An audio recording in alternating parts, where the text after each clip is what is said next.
And good afternoon, everybody. I hope you are having a fantastic Tuesday. Welcome to the stream today. My name is Rick Taylor. I am one of the community managers for Hunt Showdown, and we are with you today for the developer live stream for update 1.7. Good to see you all today. Hope you guys are doing fantastic.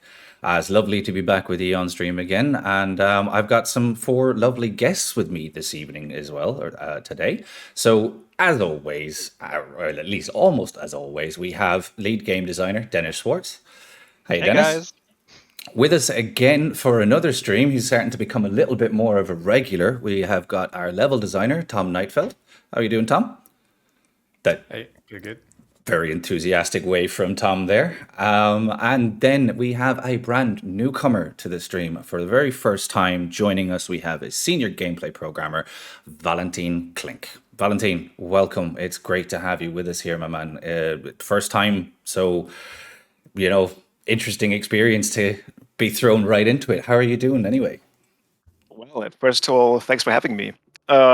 Well, I'm doing great, and I hope it will be a nice stream. Yeah, I'm sure with what we've already prepared for this presentation with everyone, honestly, for me personally, I'm very excited for this stream. Very, very excited. But before we go into that, though, first off, Val, tell us a little bit about yourself. How long have you been with Crytek now?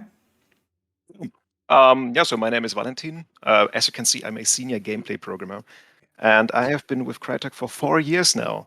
4 years. Okay. Quite a long time. Cool. Yeah, but So pretty much the same as me, actually. So that's awesome. Okay, so before we jump into things, just you're here for a specific reason today. Now, we're not going to mention what that reason is just yet, but tell us, what is it a senior gameplay producer or programmer does? I mean, aside from program gameplay, what is it that you give us some details of the things you've actually worked on over the course of your time here at Crytek?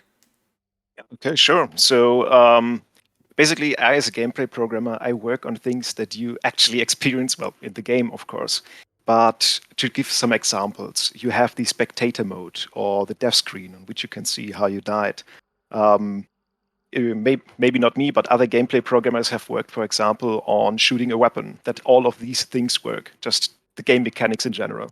Okay, that's awesome. That's really cool. And like we said, we have a really, really important thing that we brought you on today. A really, really, really interesting feature, one that I'm so excited to get into, and I'm sure the community are going to be delighted for it as well. So with that, we shall move on to the next screen. Tom, for a moment, you're going to disappear. We're going to come back to you a little bit later on for the map changes stuff, because we have a lot of stuff towards the end of the stream, just going through some of the updates we've done to the map. Next, we will head over to our presentation and make a start. So, as we said, update 1.7.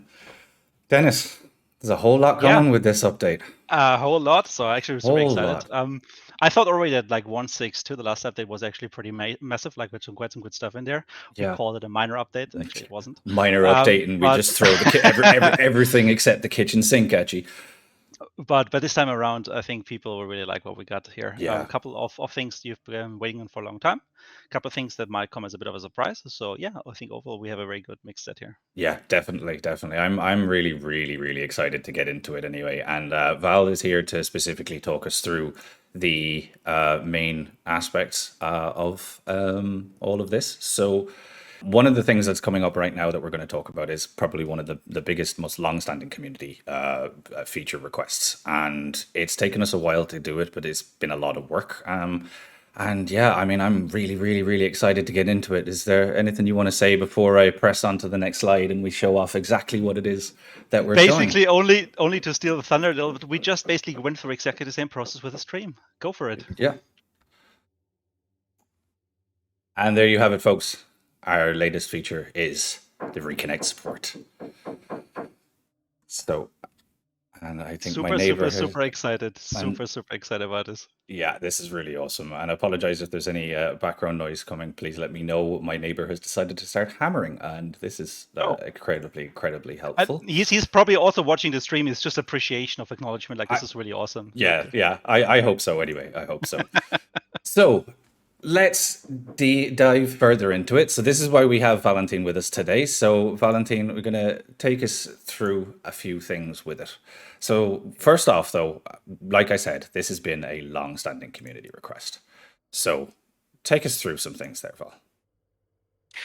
Yeah. So, well, as you have already said, this is perhaps, or at least definitely one of the most requested features.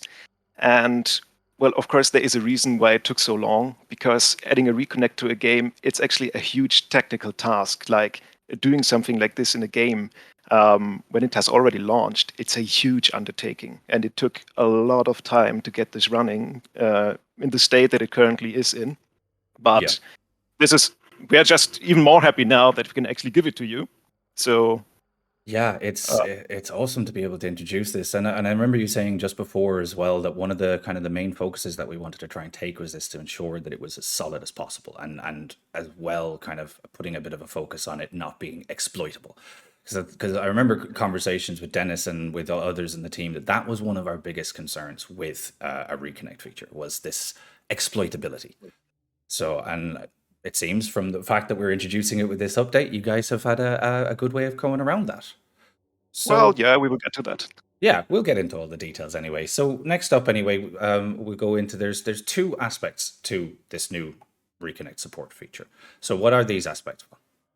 Okay, so for those of you, of course, who play Hunt, who are all of you, you already know that if you are inside of a game already, and your client does not crash, or you do not order for out or stuff like this, but you just lose the connection to the server, then it will display a little text that says reconnecting to the server. Well, this is also what we have now, just displayed nicer. You will be able to connect on the fly without restarting your client or returning to the menu to a game, as long as it happens within these 60 seconds. Right. Like you will have 60 seconds of reconnecting on the fly, so to say. Cool. And that's specific if you don't get kicked out to the menu or crash, the game client crashes or anything like that. Exactly. Okay. And then the other one then is if we do have a game crash. Exactly. Like if your game crashes or you, for whatever reason, have to restart your client, maybe there's a power outage, or after these 60 seconds in-game ran out, you will return to the main menu. And inside of the main menu, you will have the ability to rejoin your server whenever you want. As long, of course, as the mission is still running. Yeah, of course. So that's cool. So they're the two main aspects to it. So we'll start digging deeper into the on the fly, the first reconnect within the first 60 seconds there. First off, so yes. So essentially, like we said, the game will attempt to reconnect you for the first 60 seconds that you get disconnected. Yeah, exactly. And yeah, there's pretty much nothing else to say to this. Like 60 seconds, we try to reconnect you. If we do not succeed with reconnection during the 60 seconds, you will be kicked to the main menu from where you can use the other variation of reconnecting. Yeah, exactly. Okay. So, I mean, I think it's really great because it's something that you do see quite often if you have any of those micro disconnects or anything like that, and you get that pop-up. I think this is a bit of a nicer thing because normally when that happens, you get that pop-up and boom, you're most likely you are going to be ended up getting kicked out. But at least now this will try to reattempt to connect you for the following 60 seconds. And if not, if say you do actually get kicked to the menu, or if the game crashes, or if you have to, for whatever reason, restart your client, we have some extra little bits for that. So exactly. Do you want to go through that with us then? Sure. So when you go to the main menu and we see that you actually are part of a mission, like your hunter is still standing in the bayou somewhere, and you should actually be controlling that hunter, then we will give you a prompt when you return to the main menu. And this prompt will give you two options. Well, the first one is rather obvious. With the first option, you can try to reconnect to the server to resume your play. Or with the other one, you say that you actually do not want to return and you want to abandon your hunter, basically killing them. Yes. To make your decision on this a bit easier, this prompt will give you some more information. In particular, it will show you how long the mission will last still, like the mission timer. And the other thing is that it will display both your and your teammates' hunter status, like being alive or whether they are downed or dead, or a special state, which is if they are currently downed and burning. Yeah. Like maybe if you see the state, try to get back into the game. Maybe you can save them. Yeah, that was just gives you more awareness, right? Like that's the important part. Like it allows you to whether it's worth it even attempting and what the situation is before you kind of like commit to a loading time. Yeah, I mean, if you're sitting there and your teammates are dead, then I mean, it really kind of depends on, you know, the situation on whether it's going to be worth your while getting back in there or not. Same with burning well down, like you said as well, Val. It's like really important if you can see something like that and you know there's an opportunity to be able to kind of, you know, rescue the situation. It's really good to just be able to actually have that information in front of you. So we actually have a screenshot of the prompt that will end up appearing, and this is it here. So do you want to talk us through this a little bit? Notice the guinea pigs for testing. Yes, of course. Our usual guinea pigs. With a big thank you actually to Chris Fricadella for sorting out all the screenshots and images for the stream for us today, by the way. But yeah, so takes through it here. So yeah, well, I think most of it is quite self-explanatory. Like it's just a prompt that will inform you that you are actually part of a still ongoing mission. It will display to you in quite large letters how long the mission will still last, and of course, if you had any teammates, it will display both your and your teammate status. One thing that is important to mention here is that regardless of whether you are dead or downed, you will be able to reconnect. Like you will be able to reconnect no matter what. As long as there is still a minute of time left on this timer, you will be able to reconnect. Okay. So we do not make any. We do not forbid you from reconnecting as long as the mission is still running. Like it's kind of useful if you want to like kind of check out some of the details, damage log again, that type of stuff. Like, yeah. In case you want to know some info, or maybe even spectate that from that point on. I was just going to say, if you wanted to pop back in and go into spectate, because I know myself sometimes if if I die early, it's just like, here, let's see how the rest of this plays out. So it does. At least you still have that option, even if you have died. So that is yeah. As long as you have disconnected in the way that the system triggers. Yes. Yeah. Cool. So next up, what happens when you are disconnected? So I think this is probably important. It's like on the in-game side of things, what is it that actually happens once you have disconnected from the game? Yeah, so in general, when we take a look at discussions of a reconnect inside of Hunt, then there were a lot of discussions on how to handle hunters that are disconnected. So we just took the very easy approach, let's say, of if you are disconnected, your hunter just stays where they are. If they are currently alive, then they go into a crouch position, but that's it. Apart from that, they are still part of the mission. Other hunters, for example, can kill them, and AI reacts to them. They are still completely part of the mission, with the one exception, of course, that there's no player controlling them at the moment, or because that player is disconnected. Yeah, and that's what we were trying to do in terms of what I was mentioning a while ago with the exploitability. It's like a lot of people, when they thought reconnect, it would be you'd pop out of the mission and then you could pop back in. But then in instances where you just say pull your network cable or something like that, you would just disappear, no one could kill you, and then all of a sudden you appear back in. And that was something we definitely didn't want to actually be the case with this. So the risk is still very much with the solo players, obviously, in this case, right? Like if you don't have anyone who can watch your back, you have to hope that you're kind of in a spot where you can recover. But like it's likely that if you were, for example, in the middle of some fight with some grunts or just even in a PvP fight, like very likely by the time you come back in, the outcome is still the same, right? Yeah. But at least you do have a chance now, and obviously the chance increases the safer you have been or the more protection you have around you, like teammates, etc. Yeah. So with the next part then, as well as that, as a notification pops up. Yes. So, of course, your teammates might be interested in you being disconnected because your hunter is still part of the mission and they are a potential target for your enemy hunters. Your teammates might want to protect you, for example. Maybe they want to wait for you until you reconnect so your hunter does not die. So, I mean, of if course, you've got good teammates, that is, of course, if you got good teammates. Yeah. And like we said, it allows them the chance to protect you while you're taking that time to reconnect. And this is how it will look in game. So you can see the little reconnect symbol appearing on your hunter. And as you notice as well, the hunter is crouched down. Exactly. Yeah. Like the crouching is just there to minimize the silhouette of your player. Yeah. So, but it's just that, crouching. Of course, if your hunter is dead and you disconnect while your hunter is dead or downed, then the hunter won't crouch, but that goes without saying. So do you get any other notification aside from this icon to tell you that, they've disconnected? Because I mean, I would imagine that if they're behind you, for example, you might not immediately notice this. So is there anything else that pops up in game to show that your partner has disconnected? Yes, there will be a little text, not in the center of the screen to not distract you when you shoot, for example, someone else. But there will be a little text that says that one of your teammates has disconnected. Of course, if they reconnect, there will be a notification as well. So you should be plenty aware of the disconnection state of your teammates. Awesome. Okay, that's good to know.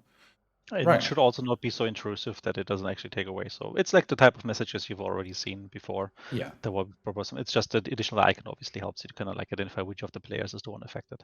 Yeah. Well, that's cool. So there's a slightly different instance, though, when it comes down to what about if you leave the mission or decline the prompt to bring you back in? Yes. So So- up until this point, oh, sorry. No, continue. Yeah. Okay. So up until this point, what happened if you lost the connection to the server, like completely lost the connection to the server? Your hunter just right out died. There was nothing you could do afterwards. What happens now is that, of course, you get the ability to reconnect. So there's still the possibility of you, of course, actively leaving the mission. Like if you leave the mission via the leave mission button in the escape menu in game, then we treat this as you actually do want to leave the mission. Like there's an active intention on your side leaving the mission, and afterwards we just don't give you the reconnect prompt because obviously you already told us that you do no longer want to be part of this game anymore. And the same applies if you decline the reconnection prompt that you will get once you're back into in the menu. Okay. On this, go on. Yeah. So basically, like you said, is once you decline the prompt, and you mentioned then that the the hunter then will be lost, and your teammates will get a notification of what you've decided to do in this instance. Basically, we differentiate between you being disconnected and still being able to reconnect, or you being disconnected and there's no ability for you to come back. And if you click the leave mission button or you decline the prompt, then you are gone for good. Right. Okay. Cool. And so there's there's a bit of a caveat to that we should bring up as well, in terms of when you join the missions. First off, so so when you're first off in joining, and like we say there, is you can no longer safely leave the mission after joining. So do you want to talk us through this part? Yes. So once you are part of a mission and you actually join a mission, like leave the loading screen, you are now part of the mission, you have committed to this mission. You are now part of this mission, and there's no easy way for you to dodge that mission anymore. Right. Okay. So yeah, if you actively leave a mission before the game has started, like there's this waiting for player screen with a little text, and you press escape and click leave mission, we will treat this as you abandoning your hunter. Your hunter will be lost afterwards. Right. Okay. But it's slightly different though if somebody Alt F4s though. If I'm correct? Yes, Alt F4ing will be treated as not an active disconnect on your side, but it's effectively the same as if you unplug the network cable from your PC. Like if you just Alt F4, then you will be greeted by a reconnect prompt as soon as you start the client again. Right. So your hunter remains in the session. That's a very important aspect of this whole thing. That's just systemically, it's one of the side effects of doing a reconnect feature is that if we detect a disconnect that we cannot really trace, and Alt F4 is untraceable in this case, that's basically what happens. Your hunter remains in the mission. Yep. And again, like we've said with the other instances, the prompt will again appear in the main menu, so you will get the option to you'll get the option to either accept it or decline it from there. But this is where you run that risk, is do you want to actually lose that hunter? With that, we're going to move on to the next aspect of this, and this is something that I think is very, very important, because yes, we have a disconnect feature, but exactly how long do you have? So let's dive in to the reconnect timer. So Valentin, back to you, my man. So we do not wait indefinitely for your return. Like we do give a certain timeout for you to actually reconnect back to our servers. And this timeout, at least for the moment, is 10 minutes. Like if you manage to oh, no, what did I say? No, I was just saying 10-minute timer just because I brought it up on the screen. Please continue. Okay. So if you manage to return to our game service within these 10 minutes, then everything will be fine and you can continue your play as normally. Of course, if you do not manage to return within these 10 minutes, well, then the same thing applies as if you just left your hunter, which is you will be presumed dead, you will not return, and your hunter is lost. Yes. So it's very important that we give this timer for it, because you can't leave it run indefinitely. I mean, matches only run maximum of 60 minutes anyway. So it's an important thing to be able to differentiate. You don't have forever. You don't have the whole match to get back into it. So it's good to keep that in mind. But there's some other aspects to it as well. Is that the timer will actually restart at 10 minutes for each disconnect. So if you disconnect, get back into the game, run around for a little bit, and then just for whatever reason happen to disconnect again, if you go back out, the timer will be back to 10 minutes again. So so with the final points on it, and I think there's a question as well that I will come back to in a second. Yeah. Also, let me then quickly rephrase again, like what we kind of missed during the disconnect earlier about the part about what happens when you're now allowed into a mission. But we can do this after you gone through this part. Yeah. Okay. So the final points then basically are to kind of just be straight up about it. The Reconnect feature is only available in Bounty Hunt at the moment. So reasons for this, Val, if you'd like to go into it. Well, one of the biggest reasons for this is that just unlike Bounty Hunt, Quick Play does not carry the same stakes. Like you just get a random hunter, and you more or less have invested nothing into this hunter yet. So there's not much at stake in a Quick Play match, basically. Yeah. And the other thing is, of course, Quick Play matches are, as the name says, they are much faster. Yes. So the chance for you actually reconnecting to a hunter that has not been killed are rather slim. Unlike Bounty Hunt, where you can have teammates who pick you up and who could defend you. So right now, reconnecting is only available for Bounty Hunt missions. Cool. So, and Dennis, you said you wanted to clarify. Yeah, like the point that we talked about when we had the last disconnect. So basically, when you now load into a mission, right?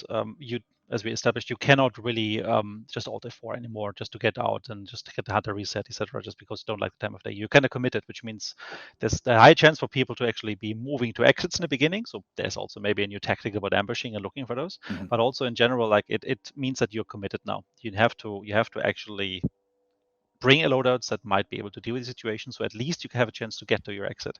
And I think that's also gonna maybe change things a little bit when it comes to, for example, sniper loadouts, right? Like so in a team, maybe not everybody runs around the sniper loadout, because like going to an exit even with 3 sniper rifles can be a bit of a challenge. Mm-hmm. So Definitely. just saying, they're not the biggest of effects, but it will definitely have a bit of an impact on how people maybe equip, play, choose their mission loadouts, because they are a bit more committed now than before. Yeah. And as always, I mean, this is a really, really, really big feature that we're adding. And I mean, like we said at the start, kind of adding this late in the game, it's a big thing. So we feel that we have it in as smooth and as solid a place as possible. But there could be edge cases where something doesn't work as intended. And in those edge cases, it's important to let us know exactly what is happening and give us as much detail as you possibly can. With features like this. So this will be going live on the test server relatively soon. We'll try and give you some more details on that in a while. But once it is live, I mean, go in, Alt F4, do whatever it is you can to test it out as much as you can, and let us know your feedback. Let us know if there's anything not working as we have described here in the dev stream and in the patch notes. So, yeah, I mean, guys, like huge thing we're adding. Like, I mean, I remember when I got sent the brief the other day, I'm like, oh my god, this is amazing, this is awesome, and this isn't even the only thing we have in this update. There's so much more. But like what I wanted to say like about the Reconnect feature. I mean, so Reconnect basically, I think many people see this as a quality of life change, right? Like, so many of you, I assume, also probably have seen this as a given. Keep in mind though, as an early access game back then, there were only so many features we could deliver initially with. The rest had to come later. And as Valentin was saying, like adding something like that, like post initial launch, is just always going to be hard because of serialization, all the technical things you have to do around that, right? It's not an easy feat. So we don't want to overhype it too much, because obviously it is still a quality of life feature, but I think it's something you guys have been waiting for, and we're really happy that we finally have a chance to give it to you. Valentin, Maybe do you one have last thing. Anything? Yeah, I was just going to say, do you have anything you want to add to this? Yes, I actually think we should clarify one thing, which is we mentioned that there is this 10-minute timer for you to reconnect. But what I emphasize is that this does not prolong the mission. Like missions in Hunt right now last 60 minutes, and missions will still last 60 minutes, regardless of who or how many people disconnected in this mission. Like if you, for example, disconnect with 5 minutes left inside of the mission timer, then you, of course, cannot use your full 10 minutes of reconnection time because the mission will be gone after 5 minutes. So the mission will still stay alive for 60 minutes, nothing more. Yeah, that is actually the one thing I wanted to bring up as well. So thank you for mentioning that. That was something that popped in a couple of times. So yeah, it is very, very important to keep in mind that it doesn't extend the mission timer. So thank you for that. We will also come back to this a little bit during the QA at the end. So Yeah. in case there's more questions, we try to collect them in the meantime, so we can answer a couple more as we get to the end of the stream. Yeah, of course. Cool. So that is it from the Reconnect side of things. Val, thank you very much for joining us and talking us through all of this today. It's been awesome to have you with us. And now, obviously, we're not getting rid of you yet because we had the Q&A session at the end. So what I'm going to do is I'm going to switch it over. We're going to move on to the next part of the discussion, which is going to be going into some of the game design changes. And that's going to be with myself and Dennis. So Val, if you want to mute yourself there, and we're going to switch off and say goodbye to the stream for now. See you later stream. And Dennis, let's switch over here. Woohoo! And now it's just the two of us, and we move on to the next slide. Yeah, got a couple of things in the pipeline here. I mean, like we said, this is a huge update. I mean, I'm kind of like, I cannot get over what we've added in this update. It's just incredible, and I mean, not just as someone that works here, but also as somebody that plays the game quite regularly as well, to see that we're being able to add this much into it again after all of the other things we've done this year. I mean, like custom memos, Scrap Beak, the Sol, I mean, and now these extra features. I mean, it's just, this is huge. Yep. You know, and there's more to come. So I mean, what are the topics we're going to touch today? I mean, we will talk a little bit about weapon stuff. We'll talk about like trade stuff as well, more quality of life changes, as just general like polish and things that I'm pretty sure you guys will appreciate quite a lot. Then at the end of it, we also come back to the level side as well with Tom. Yeah. Cool. So, sorry, I've been told to raise my volume a little bit, so hopefully that should be a little bit better. Sorry, I turned it down for a second. Okay, so Dennis, let's start with the weapon side, right? So basically, we have one new toy for you guys to play around with. Let's gonna show it to them. We're gonna show it. Let me show it. Okay, so let's get ready. 3, 2, 1. Introducing. All right, introducing our new rifle, which is the Verti model. And now James Delaney will probably be very happy to hear that in a second. 92. We were going all out. You went all out for this. You were literally practicing this before the stream to make sure that this was said right. And I know it was because you wanted to make sure that James had nothing to say about Dennis's poor pronunciation in French. So do you want to give us the name there one more time? Berthier? The Berthier Model 92, right? And so this is basically our new long ammo rifle. It's so to say, it's like the little cousin of the Lebel rifle. So it comes more as a carbine type of version. So shorter, more compact. It has a 3-round capacity, but we're going to go through that a little bit in a second. Cool. So yeah, let's go through the little details of it. So as we said, introducing the Berthier Model 92. And as Dennis mentioned, it's a large slot, long ammo carbine rifle. So, do you want to go into a bit more detail on it there, Dennis? Yeah, so basically, this rifle has something that the other rifles so far we have in the game don't have, which is basically it comes with an enclosed so-called N-block type of magazine. That means you have the 3 rounds that it loads with encapsulated into its own little magazine that you insert, and as such, that magazine has to be discarded once the rounds are being fired off. I'll explain a little bit more on that in a second to give you the dry mechanical things, and then we're going to talk about what it actually means for you in the game and how you want to use it. So it's a very lightweight weapon. It's powerful, and as such, it kind of sits a little bit in the same family as the Mosin Nagant as well as the Lebel 1886 rifles.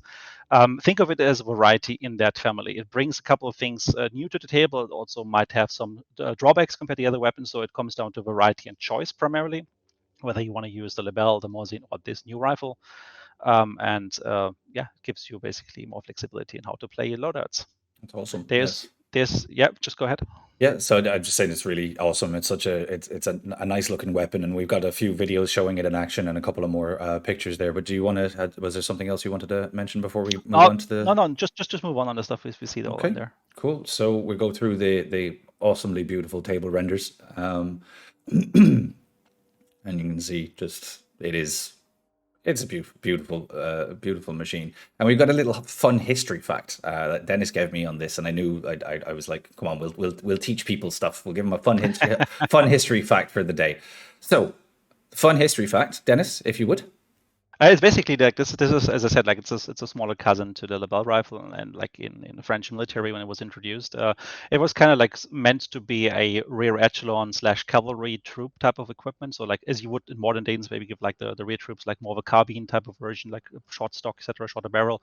Back then, that concept was already there. So this was meant to be the weapon of choice for the artillery, for the cavalry, for the rear troops, and as such isn't as quite as long as powerful as cumbersome as a Lebel, a full-blown Lebel rifle, but it does have its advantages because of its compactness, and that's something which we try to reflect in its flexibility when we get to that. Yeah. So yeah, there's a lot of aspects to this. It's not just your everyday simple weapon where it has this many bullets and it does this and it does this. We have, there's a bit more complexity to it. So one of the first things we'll go into is the loading mechanism itself. So do you want so this weapon is actually pretty interesting because for you as a player, it means choice. It means certain commitments you have to make. Like where with the other rifles, you can easily top them up usually, right? Just like open up the bolt, put another one on top, maybe even a stripper clip if you have enough space for it. So they're easier to handle. Like with this weapon, you're actually kind of committed. The moment you put a 3-round clip in, you have to shoot the 3 rounds. Otherwise, it will take quite some time and it's quite awkward to actually remove this clip again.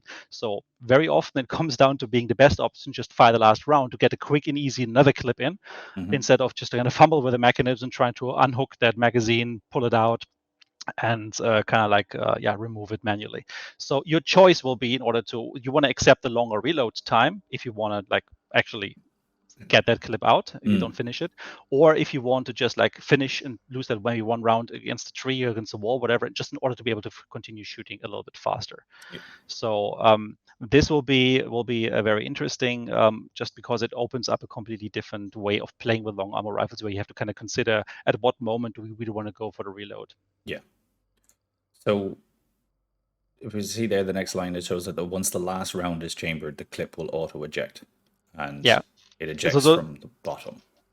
So yeah, it kind of falls out. Like you have seen something similar with the Bornheim pistol already in the game, right? Where you kind of load the clip into the magazine, and then once the last bullet is kind of chambered, like there's nothing that kind of holds the clip, so it kind of falls out at the bottom. And it's the same mechanism you will see on the Verti rifle. When you kind of chamber the last round from the 3-round clip, at that point the whole thing falls down and out of the gun. So that also clears up the space, which means it's just very, very easy. Just open up afterwards and just put like a new fresh clip right in there from the top, and gives you a fast reload option that way.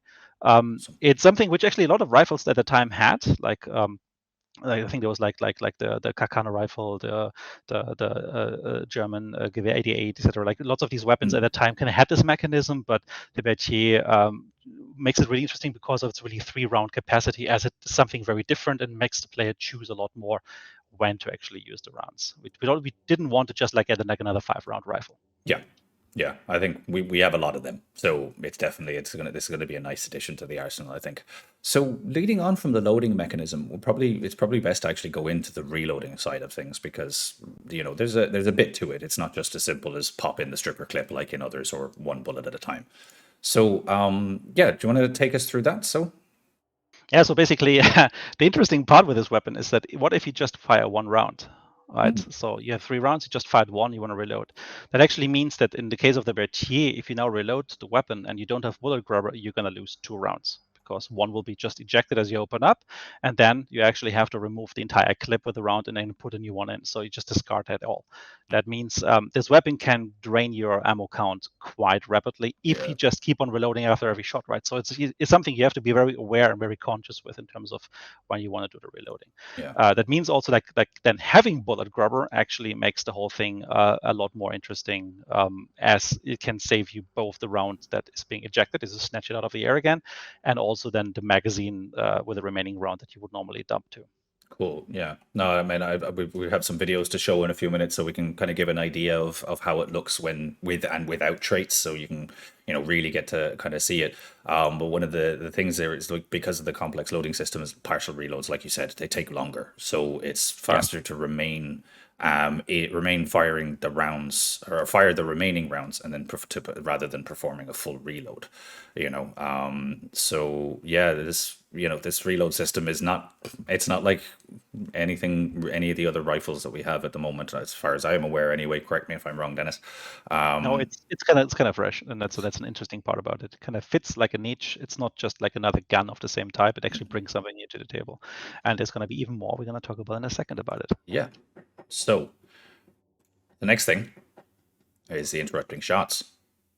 So this is something that you could actually do. It's like this mechanism we have like on the Lebel and on the Mosin, etc., where you can kind of interrupt the shot with a reload in order to like not have to open up, lose the round, and then close it again, open it up again, reload. You kind of do this in one smooth motion. It's a thing we added in one of the last updates.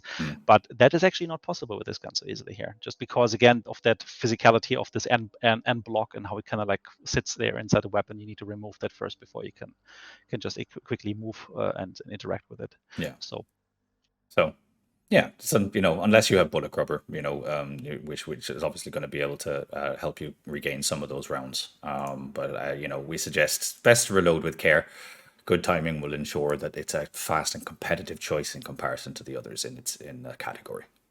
Yeah, enough talking. Let's show them. Yeah, let's get to it. Let's get to it. Here it is.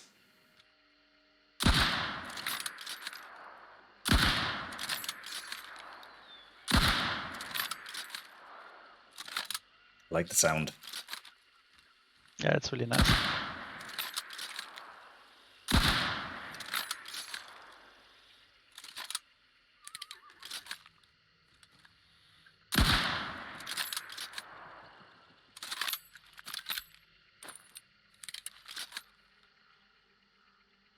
Okay, so that cycled through the whole thing there. So like what we saw at the start was the emptying the 3 rounds and then the full reload, and then going through the reload when there's still a round left in the weapon. So go through it once more. It's like surprisingly fast when you do that, right? Like, so it just like a super clip reload with the Mosin, just a little bit faster even than that. Yeah. So, which means you can actually in practice have a very, very high rate of fire with this gun continuously, as it just basically quickly insert like another 3 rounds once you're finished. Yeah. So and then we go from here, and I'm going to kind of do this a little bit slower so that we can kind of see things. So it's going to fire off 2 shots, and then do a reload of the manual reload of the clip. So there's 1 and 2, and here we have the reload of the clip itself, and you notice the bullet fly off. Which allows us to just insert like the magazine rather quickly. Now, there you see it. There was an interesting bit there. So there you see it with 2 unspent rounds in the clip.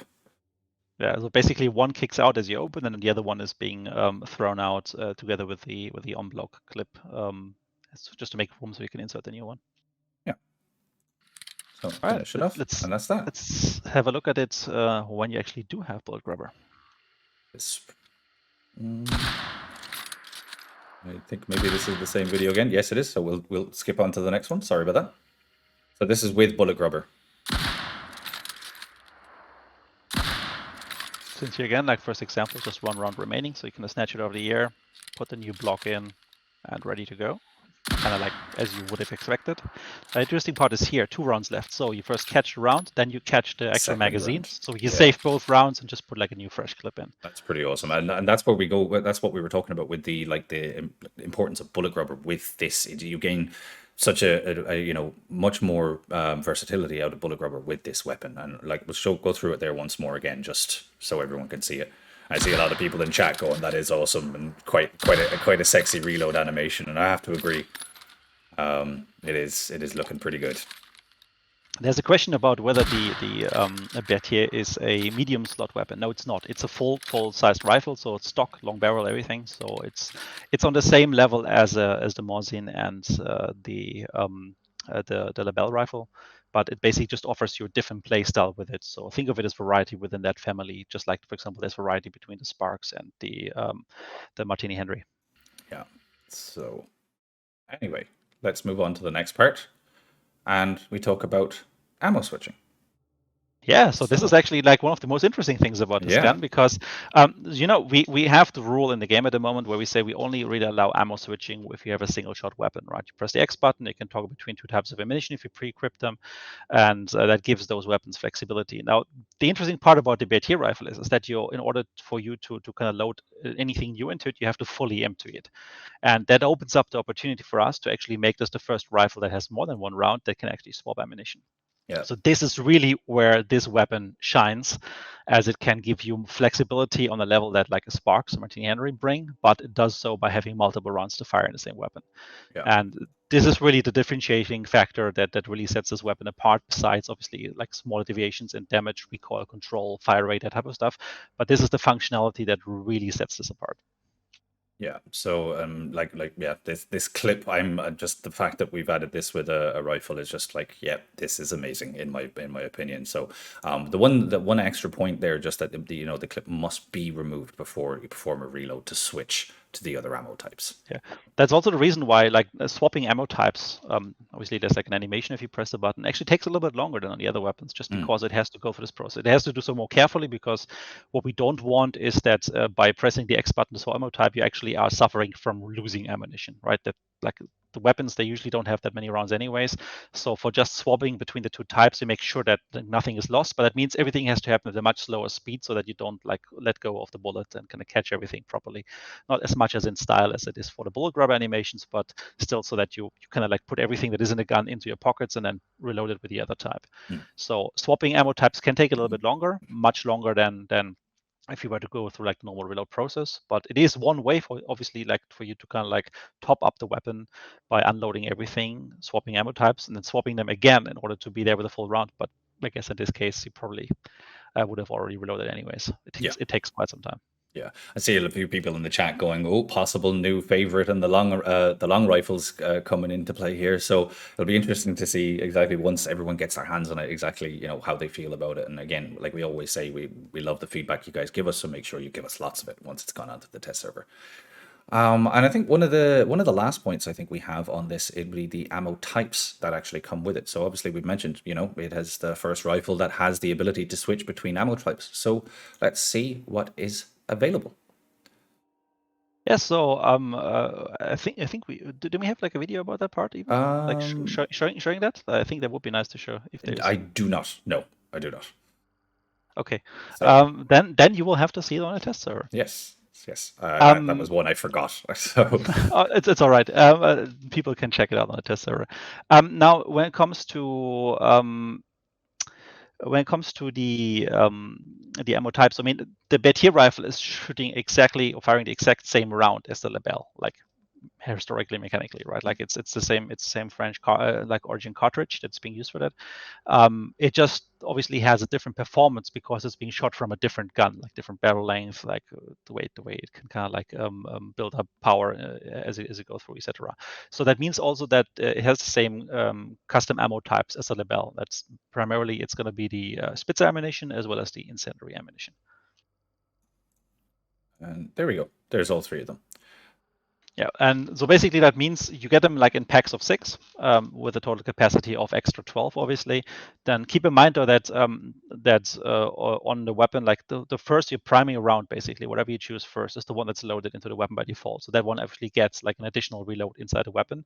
So you will not have 6/6, you will actually have 9/6 depending on which ones you choose. As like the extra capacity is always the same, plus then whatever's loaded for the initial round. So depending Yeah. if you want to have basic Spitzer or Incendiary first, that's the one you should equip first. And it might be that on a test server initially, that might not be fully resolved yet. There might still be some ammo count issues. So you might actually get like 3 more rounds or so on it on the initial test server, but that will all be streamed like streamlined and smoothed out before it hits on the live servers. Yes, indeed.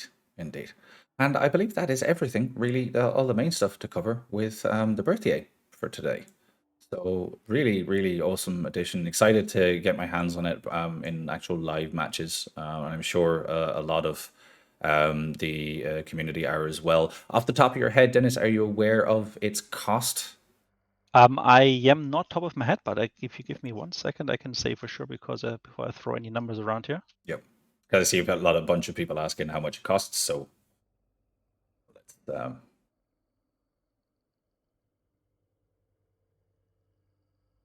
Yes, so we added the Berthier at rank 62 for $356. Cool. Awesome. So, yeah. So it's the first bolt action long rifle ammo like weapon you can get your hands on in an unlock progression, and price wise also it sits a little bit lower than the other 2 rifles. Cool. So, like we said, very flexible, very competitive. So it's going to be interesting to see how everyone is once they get their hands on it. But so with that, then I guess we should move on to more new stuff because we're not done. We're definitely not even close to being done yet. Reconnect feature, new weapon. I mean, what else? What else could we be adding right now?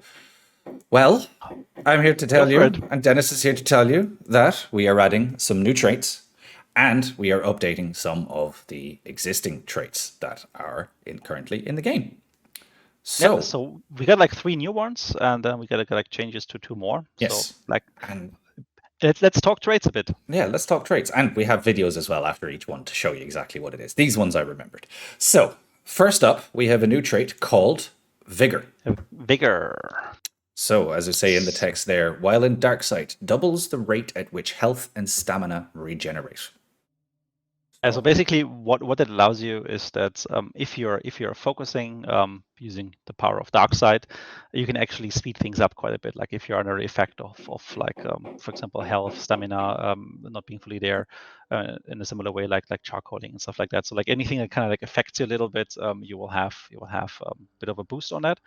And it's just a very small minor thing, and actually it's also one of the ones that is easy to augment on, but it does give you the chance to kind of like quickly regenerate. Maybe if you want to just catch a breath, etc., you can use that. Obviously being a dark side comes with a cost, right? Because you can't really see so much of what's going around, so you kind of lose situational awareness to a certain extent. Yeah.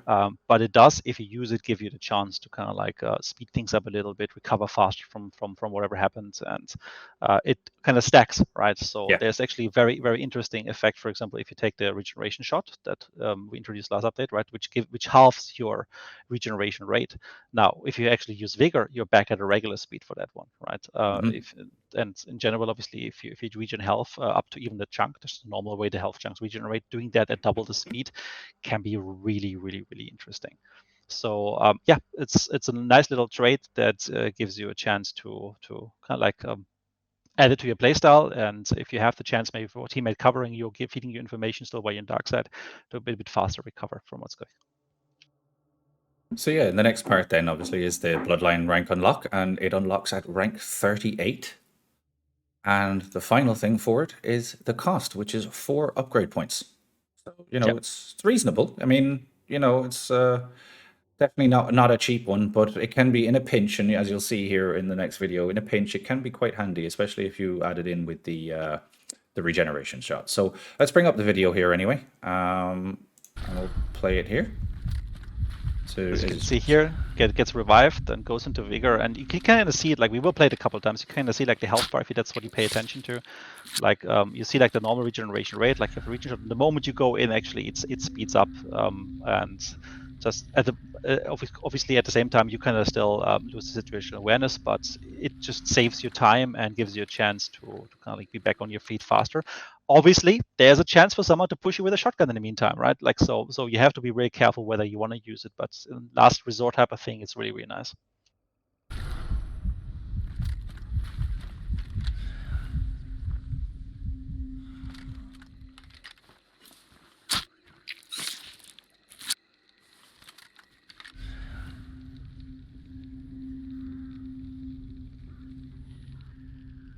So yeah, nice little update. Small trade. Again, we will test this a little bit on the test server. So pricing, etc., is to be reviewed because of that. Obviously, we just have to see how you guys use it, how it's being used in practice. Maybe is it too cheap? Maybe is it too expensive? That's the stuff that we kind of settle on test server as usual. So give it a try. Try it out. Play with it. See if it helps you. See if it gets you killed. And just feedback to us. Yeah. And So Rick, I think you might be muted. I was muted because the neighbor has decided hammering is important at this point in the evening. The neighbor really seems to be liking the features. Yeah, he really does. I mean, he hasn't stopped banging on the walls the whole time we're on stream here. So go Rick, Rick. So yes. But anyway, so we will move along anyway. Like I said, this trait is going to be really, really handy for that, like, you know, extra little pinch kind of things of, you know, if you're stuck, you need to have that split second behind cover to be able to just open Darksight just to get that extra little bit of a boost. And it's great that it works in combination with the regen shot as well. Yeah, it's like we like having a bit of synergy with these things, right? Like, and then that was just like a very nice candidate for just playing with the entire health meta and how people kind of like use different traits or different equipment in order to stay alive. Cool. So the next one then is a new trait called Magpie. Yeah, that's a really cool one. I really like this one. So with Magpie, we kind of like give you something that allows you to reward or collect a reward for picking up bounty. So basically, if you have Magpie, you will get a 2.5 minute timer for a random effect that can be like the Antidote, can be stamina, can be regeneration, whenever you pick up a bounty token. So as a solo, for example, if you try snatching the bounty, it actually might reward you for going in, like snatching it out with, for example, Serpent, or just running for it. And if speaking of running for it, if you have the stamina shot, you might actually be able to run away right away from there, right? Or the regeneration shot allows you maybe like to take a shot or two on the way as you try to make it to the exit, and can just like tank those shots. So overall, it gives you a bit a nice option. It's more of a fun thing, right? It's not like a strategic trait that gives you a guaranteed effect. It's just something that you will get an effect when you kind of pick it up, and all of these effects are positive. But whether they are going to be the right thing that you want at every moment, that's down to the RNGs, right? Like we have to leave it up to randomness, and in this case, there is a bit of a fun involved in it as well, just like figuring it out. You need to hope that the RNG gods are in your favor when you're using something like this. So just to kind of go through the details, like Dennis mentioned, 150 second status effect, so 2.5 minutes, and it randomly selects stuff between stamina, Antidote, and or the regen shot. The great thing is when you're able to unlock it, as this is available at Bloodline rank 1.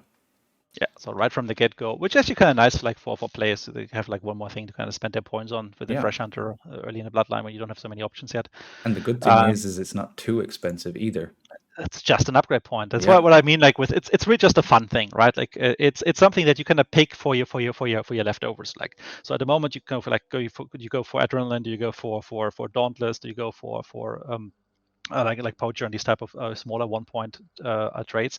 This case, you can just choose that one, and it gives you something. It's something for the memers. It's something for the people just like trying things out and having fun. And it's probably not very competitive, but I think it will be kind of nice. And I'm gonna wait for the videos around first time people kind of use that to do some really crazy shit. So looking forward to it. Looking forward to that as well. But for now, we'll show you our video of it, and this is just going to show you exactly what happens. So. I kind of pick it up, and you can see like on the bottom left directly, like you're gonna get these 2.5 minutes of that effect. In this case, it's an Antidote. It's hard for me to see the small preview. And then yes, this one is Antidote. Yeah. So it's it's very, very simple. There's nothing over the top fancy to it, but you pick up a bounty token, and you will get a 2.5 minute boost down in the bottom corner below the Darksight boost. So in this instance, like Dennis said, it's the Antidote shot. So that's 2.5 minutes of being able to run past hives and run through meatheads and not have to worry too much, especially if you do, like you said, if you tie it in with like stamina shots or anything like that, to be able to get in and get out as quickly as possible. So it's really, really interesting. We'll just do one more little playthrough on it. Yeah, so like we said, very, very straightforward. But the next one I feel is quite very, very, very interesting. I think me personally, I'm looking forward to getting my hands on this. And sorry for the hammering from my neighbor again. So Dennis, I'll let you take over. Just mute myself while he's deciding to beat the walls. Before we do it, there was a question about stacking. Let's just answer that quite away. So basically, yes. if you get 2.5 minutes of that timer and you already have a timer running, it just obviously adds just on top of that. Like it doesn't reduce it to 2.5 minutes or anything like that. So it's cumulative. Like if in case you have something already, you just add that random thing on top. Cool. Yeah. Okay. So to move on to the next, and I think this is the last new trait, Dennis, if you will. Yeah, so this is actually very interesting. We call it poison sense, and that basically means you can see some scheming already happening here. You can see nearby poisoned hunters while in dark side, and that's going to be a very interesting, strong one. Now, the idea of this is basically that you have are we back here still? Yeah, I think so. We are. Yeah. So basically, you have a chance to kind of like put the put poison a bit more in the foreground for PvP, which normally isn't really a thing, right? I mean, who uses poison that much for competitive reasons? You usually use it against AI, use it like kind of like cut path through like different monsters, etc., but rarely in the PvP fight. So now you do have a chance that for a short time, obviously only as long as they're poisoned, and there's plenty of counters like Antidote, as well as Mithridates, the trait. For you to counter this, but if you do hit someone with a poison round or they run into a poison, they get chased by a hive, you do have a chance to actually follow them a little bit. So that's just an additional layer that you now have to kind of like look out for when it comes to anything poison, be that like I don't know, like a hive bomb being thrown into a lair that kind of like attacks people, or them running into poison trip mines and stuff like that. Will it become meta because of that? Likely not, but it at least opens up the options. And if you're poisoned now, you always have to keep in the back of your head that someone nearby might actually have poison sense and do something with that information. Yeah, so very, very interesting. So to go on to the detailed points of it. So poisoned enemies and teammates will appear when using dark Yes. sight. So this is important. Like, so we don't just show you an orange like we do for the dark side boost. It's just more of a neutral whitish type of highlight as we do with other things. And you don't know whether it's a teammate. You don't know whether it's enemies necessarily in this case. It's really just about whoever is poisoned. You kind of sense them nearby. So the information isn't perfect because you might be shooting at a teammate unless you've clarified that he actually didn't run there. But it does give you like a small range of, I think it's like 50 meters or so. So it's not as far out as, for example, dark side boost is by far. Yeah, it's half. It gives you in short vicinity, like a little bit like through maybe a bigger building or something like that. You can actually chance like, okay, well, he's maybe going in this direction or he's maybe going in that direction, and can use that information to at least understand how you should position yourself, how you should maneuver and move around. So it's a minor thing, and it's again just a thing that we unlock rather late in the game because it is a bit of an advanced knowledge required type of thing. We don't really want to give that to a new player. So it's fair that it kind of sits a little bit in the second half of the progression at rank 84, and it also comes very cheap with just one upgrade point because it is highly situational. Like you will bring that into games and you will not encounter anything poison, right? Keep in mind, poison rounds can't even penetrate walls normally, so you can't even use it to tag people. Or even if you manage to poison them, you can't follow up with your poison rounds. You would need to switch ammunition or switch to another weapon in order to do that. So there's quite of a chain of actions required to really make use of that in a nice, interesting way. And Yeah, again, for sure. will be something interesting to check out on the test server and see how you guys are playing with it, what you kind of see, how it works, maybe where it is very powerful, where it is very weak, and just feedback to us about that as well. Yeah. So, but then I think this kind of leads us on to a little bit of another conversation tied with poison, though. Before we go on to the updated traits, so we've made a little few changes to the poison unlocks category.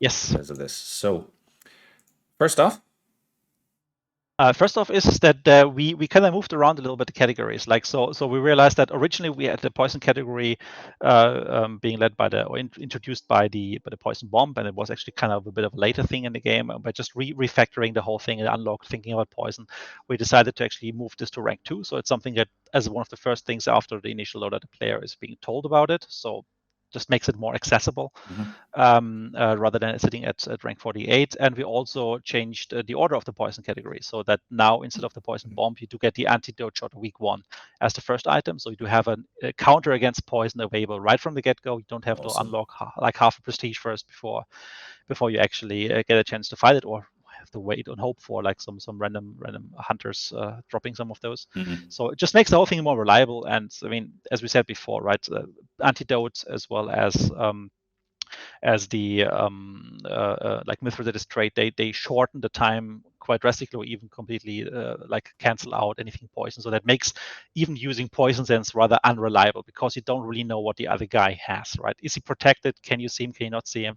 So it gives you additional information, but it's definitely not on the level of like wall hacky type of like perfect information. You need to actually actively do some tinkering with it in order to make it useful. Yeah, cool. Then next up, so we've actually also, on top of that, changed the prices for the antidote shots.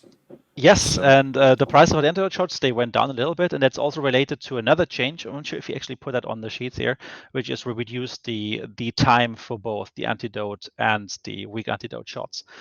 So when we started out with the antidotes work like a long time ago, at one point set them to like last the full match, the full one. Like you basically can cancel out poison completely and don't have to worry about it. And this is something that we've now obviously addressed. We do have a little timer on the bottom left now with the indicators where you can actually see how much time is left. So we give the player more information now about the duration of these shots and what's going on. And as such, we kind of reduced the time for both the antidote and the weak antidote shot. I think it's down to, if I don't have the number here right in front of me, I think it was 20 minutes and 10 minutes, if I'm mistaken. Yeah. I will look it up in a second. So you will no longer have the full match. You have to actually commit to when to use them. It's not going to be just a default choice for you to kick in at the beginning of the round to just cancel out poison forever. It is something that you need to be more conscious about, and it also opens up a little bit more options, opportunities for poison ammo and for the poison sense trait to kind of like have a purpose. Yeah, cool. So I see people asking for the poison sense video, so we'll go straight into that. Yeah, It's let's go for really it. awesome details that we have there, and And not staged at all. not staged, yes. So we have two videos that have not been staged in any way, shape, or form. But so here is the first one, and remember, no paid actors, not staged. This is all live You gameplay. see, like, someone steps into a poisoned electric mine, then you can actually use poison sense to kind of keep track where he's going, and you can see him disappear in the distance there. Yeah. So again, you need to kind of move in and out of it. You need to kind of keep track of it. It's very hard to do something with information, but at least the information you took away here is that he's moving away to the right side, and you can communicate that to your team. You can move accordingly, to try like encircle and catch up, etc. So it's mostly a situational thing for you, where we just have a better chance of keeping track where people go if they are poisoned. Yeah. So here it is once again, just for the quick one. We'll show you the other one, which actually does kind of give you a bit more detail on it. As you can see, also like the pretty faint effect, because it's like barely, like you can see like at the very end he's actually moved past the effective range of 50 meters, right? Yeah. So this is like an example where it's really far in the background and you can't really see so much there. So here's the next video, and again, no paid actors, not staged.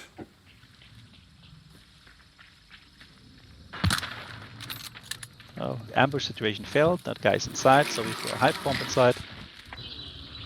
Now the hive bomb catches on, and we're gonna use dark side to see. Okay, oh, he's moving to the back side there, so we're gonna give chase. Oh, he's still in the back there. Oh, now he's moving right, and you can kind of see like how he disappeared into the building is now in the lair. So you kind of understand like where the guy is going, what's happening there, and again, maybe you can use the information to position a teammate to actually like intercept them or do something. Then depending on how long you're poisoned, that's the duration of the effect. So you can fade it out right now. Like, so I was like in this case full poisoned for like 15 seconds or 20 seconds, I think even, and obviously that's the duration it takes. If you take an antidote shot, if you have Mithridates, obviously that shortens down, or if you've just been poisoned just a little bit, again also it's really depending on that duration. So we'll go through it once more, just for everybody to see. I think this is a great addition, to be honest. There's also some. Sorry, go on. Yes, no, you go ahead. You go ahead. So there's some questions about the colors. So dark side actually is a bit limited in terms of what we can do with it just from the color coding and what we have. So we've established obviously the black and white as a general backdrop, and we've established the orange color for dark side boost. Now, the reason why we didn't pick orange is because it affects not just enemies but also your teammates, and we don't want to highlight teammates in orange because that's the language we have for enemies, right? So we kept it more of a neutral, but we also just can't easily make it green, actually. So that's just a bit of a limitation of how the whole thing is set up. So that's why we opted for this very neutral white we're going to use for other effects, and you can gonna see that white effect also with other readability things that we're going to talk about in a few minutes when we talk about the other traits. Yes, and that's actually the thank you for the lead on there. We're going to talk actually about the new trait changes. So there's two main ones, I believe. So we'll head on over. So the first one that has been given a bit of work is vigilant. So yes, go for it. So yeah, I mean, the text we all know. I think by now, nearby traps are highlighted in dark sight. So good thing, it doesn't actually change. Nearby traps are still highlighted in dark sight, but we made a couple of changes. So first off, most importantly, and this is what you were kind of referring to with the white and showing the highlighting and everything like that, we've significantly improved the visibility and readability of all visual effects, which I think is very important because something with this trait was people were saying on occasions they couldn't actually see see the traps they needed to. So, but the next part, Dennis, I'd like you to just have a little talk about this. Is that so basically you also have a chance now to actually see in dark side what type of trap it is. So the effect kind of gives away a little bit, like, okay, is it like a bad trap, is it a trip mine, what type of trip mine is it? And like obviously the closer you are the better it can be seen, but like what makes it really powerful is that you can actually with that trait equipped, you can kind of like see how a team has defended a compound in a pretty nice glance, because this is also like a 25 meters range now compared to the 5 meters it was before. So you can actually kind of sweep around the compound a little bit and see where traps are. So it becomes immensely more useful for you as an option. And like especially if you're about to breach a compound, at least it can tell you like where the pitfalls are, where the traps are. Let's show the video, I guess. As you can see here, we approach Hemlock. You can see a couple of traps positioned here. So one of them seems to be a poison trap and a bear trap. I can see that, okay, the main door also has a couple of traps. So you kind of move around that. Obviously, while in dark side, whatever could happen, right? Someone could shoot you from a window, so use it carefully. I kind of saw like there was at least a concertina trap there in front of it. So it just gives you a bit more information about what's going on, and then allows you to kind of like come up with the best plan how to breach.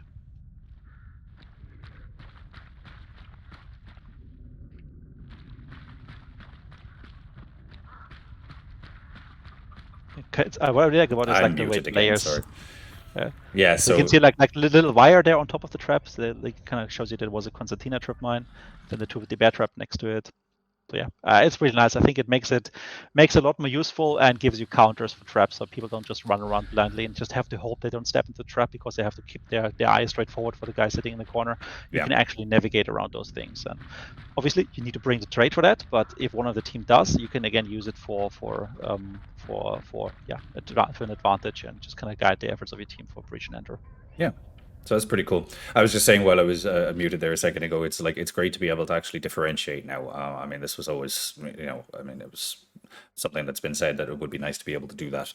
Now that you can actually see, like on the first one, you said like the poison cloud and the little wire coming off of it, and then being able to differentiate with the bear trap as well. I think it's just really, really nice and cleaned it up quite nicely, I think we probably see less deaths from like traps, but we probably see more deaths from like shotguns and sniper rifles or whatever picking you off as you're in dark side. So let's say it probably balances out in the end of the day.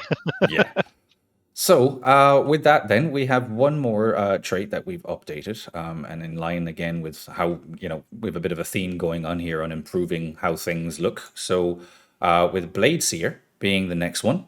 And so, as usual, bolts, arrows, throwing axes, and throwing knives are highlighted in dark sight for better visibility. So nothing out of the ordinary and nothing different there, at least nothing different from, when we added the bow and throwing axes. So nothing in that sense changes, but again, similar to the previous trait, we've improved the visibility and the reliability of all the visual effects, and the range has been reduced down to 25 meters, previously 30. So Yeah. yeah. So For that, we have like a video as well. So yeah, we kind of like try to streamline it with the ranges. So it's like kind of like you have like dark side boost roughly at 125ish, 50ish. Then you have like effective like 50 be the next one, and you have the half of that 25 the next one. So it's a bit easier for players to kind of like memorize and yeah, kind of stack them. And for balancing, it also helped us quite a lot. yeah. So let's show the video. And you guys had a lot of fun with this one, from what I could tell. Like approaching the crime scene, basically, like your Yeah. partner being down there. What happened here? And yeah, you see like lots of arrows sticking around and axes, etc. And then just gives you a chance to kind of like retrieve your own, or also like just see where you can maybe resupply from someone that the enemy has thrown in case you brought those items yourselves. Yeah. So it's pretty cool. I mean, they are much better, much more visible now. So it's going to be very, very difficult for you to lose your arrows and your knives and your throwing axes. I love how you guys staged that, though. I have to say, we had plenty of fun. Like so I had a bow, so I was just like shooting arrows everywhere and throwing an axe in there. And then Chris had the pleasure of actually like placing that throwing axe in my brainstem somewhere. Nice. And very yeah, nice. we had fun. I love it. And that's it with the traits. So, quick recap: 3 new traits, and 2 adjustments to existing traits. I mean, it's this, again, like this whole theme of adding new stuff with this update. It's we've added quite a lot already, but we're still not done yet. Yeah, I think you guys received quite a trait so far already. So let's talk about the next part. It's been a big trait already, yes. So I can't believe we both did that. But anyway, so the next section we're going to move on to is some additional quality of life feature. Yes, so additional quality of life feature. I mean, we talked about the Reconnect feature earlier, right? And then that obviously qualifies as a quality of life feature in the same way. So features that allow you to kind of like experience the game in a better way, make things that are kind of awkward, annoying, repetitive, potentially easier to do. And what we're going to talk about now is going to fall directly into this category. And I think you guys will be excited about this because this is something you've been asking for a long time. Yes, it is definitely another long-standing community request. I partially wish I have a drum roll sound bite that I could play here. You know, it would have been good for the thing. But anyway, to move along. Let's give it to them. Boom. There you go, folks. Yes, other presets. You guys might have guessed it already by now. You may have guessed it, yes, through the chat. But yes, loadout presets, guys. So we are bringing you your custom loadouts, as you have asked for so long. And it is here with 1.7, along with the awesome new Reconnect feature. So look, let's just get straight on into it. You guys, we don't need to... You all know that this has been something that you've wanted for ages. Like we said... custom loadouts. What are they exactly? It's going to allow you to create your own custom loadouts and give you a lot of flexibility with the creation and usage of them. And this is like we have a lot to show you and a lot to unpack with it. It's not just a simple system that, it's like, hey, this is your entire loadout. Boom, done, gone. We've kind of broken it down a little bit. So in terms of the flexibility, Dennis, do you want to talk us through that a little bit? Yeah, so basically what we want to ensure is that you guys don't need to just like create loadouts that didn't override everything, but have a bit more flexibility how you compose them, like giving you a chance to, for example, have loadouts that maybe deal with tools or consumables specifically, or the main weapons, depending on the kind of giving you a chance to also kind of combine them a little bit. So we try to make this as flexible as possible and make it as intuitive as we can on top of our current loadout equipment process. So you will not be able to require these full loadouts all the time, and I think that's alone a big thing. Mm-hmm. And basically, like you'll see it in a second, we have a chance to kind of like completely unselect specific areas completely and then save them, so that you say like, yeah, I'm only overwriting this part or that part, and just makes it very flexible how you can kind of move maybe between your sniper loadout or your shotgun loadout or whatever, and then bring appropriate how you call it, like equipment, tools, consumables. Yeah. And the presets also take into account obviously limitations, like what if you saved this because it was a quartermaster based loadout, right? Like it kind of warns you about that, and gives you also a chance to kind of like even prefer contraband items or regular ones in case you want to clear out that stuff first without having to purchase anything new. Yeah, I noticed chat went a little bit nuts there. It took me a while to scroll down to the bottom to catch up with it, but so it's just like you can see a lot of people really, really happy with it, and we'll dig for a little bit further into it. So, the first off is the place where you can find it. So it's going to be in your roster screen. It's going to be a little hanging. We'll show you a video in a few minutes, but it's going to be right above your main weapon. And yeah, do you want to talk about how many slots are available? Yeah. So basically, we give you guys like 3 slots of this to start with, and then we're going to increase this to like 10 slots total. We might add additional slots, obviously, with future updates moving forward. We first want to see how you guys are actually using it. If you guys are interested in the feature, etc., and then we're going to think more about how many there should be. But like the idea is that you can kind of like have just enough slots, also like just kind of like equip your different playstyle specific loadouts, and then you can obviously unlock more, just like with hunter slots and other things in the game, in order to kind of expand depending on how much you want to use the feature or not. Yeah, cool.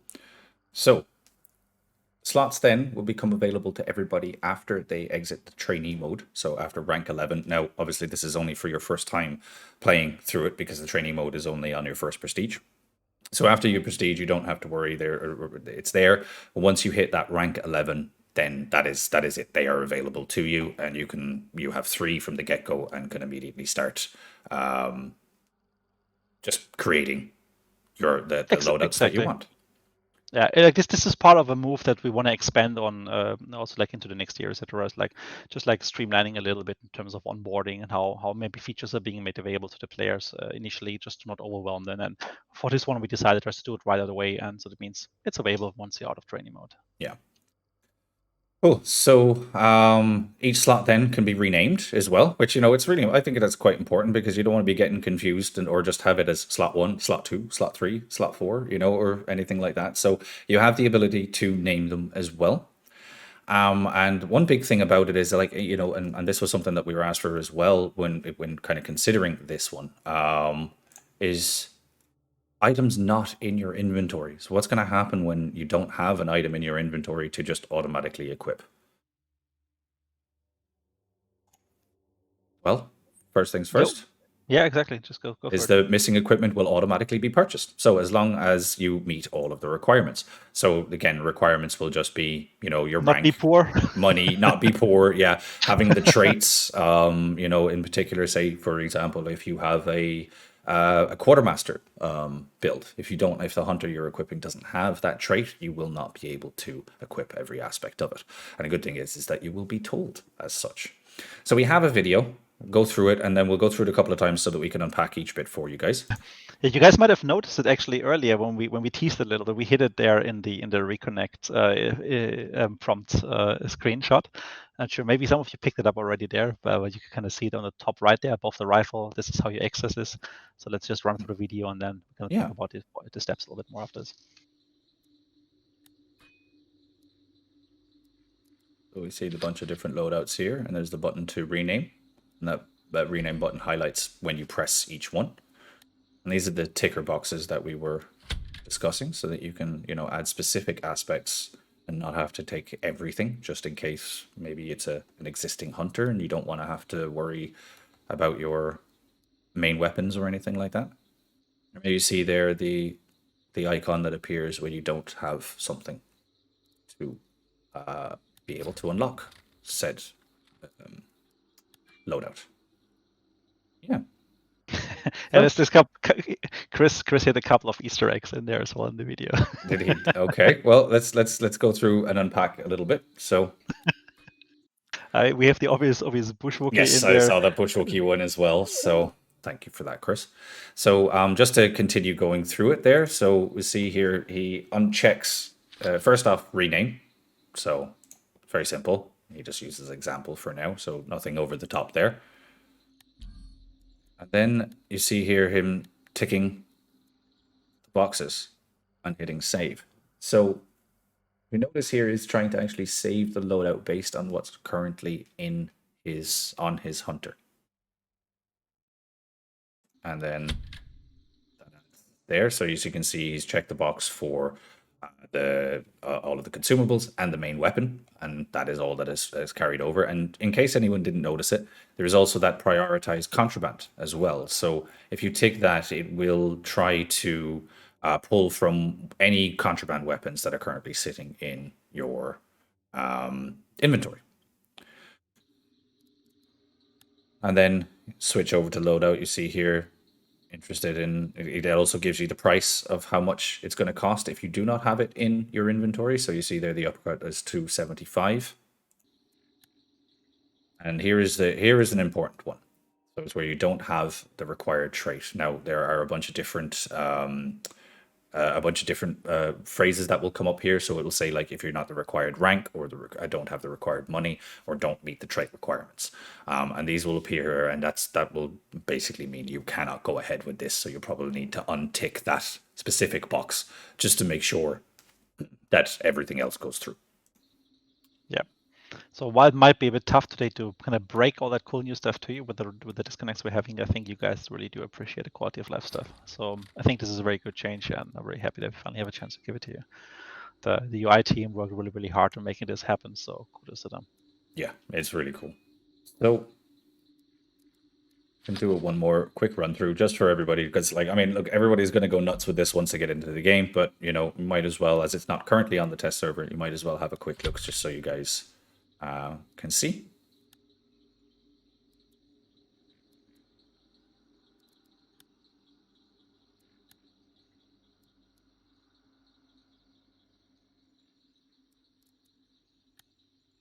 So yeah, it's all, you know, it's very straightforward. I love this last one, like the favorite tool, and you have like the I call it the telescope thing with you. Yeah, the telescope, and Chris's favorite tool. So, but that's it then for the loadouts. So yeah, you know, Reconnect feature, new weapon, new traits, loadout presets. I mean, this is, you know, it's been a hefty patch so far. Next up, we're just going to be going through a couple of the smaller little additions that are coming with it.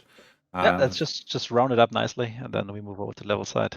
So yeah, the tier 1 animation. So as you remember from our previous updates, we've added the tier 3 animations in the menu. So for those that joined also more recently in the game, like you might not have seen this before, but we originally had different poses that the hunters were in the menu. Like they were like tier 1, 2, and 3 poses, and they were kind of like trying to be a bit more badass the higher the tier, like kind of like convey a little bit like the skill and just like the badassness. Of the respective hunters. What we've done in one of the last updates was we replaced those poses now with animations, and we first rolled out the tier 3 animation set, which is obviously the most proficient of all of them. Right? You can see they kind of like do some nice tricks with the weapons in their hands, etc., as they can equip them.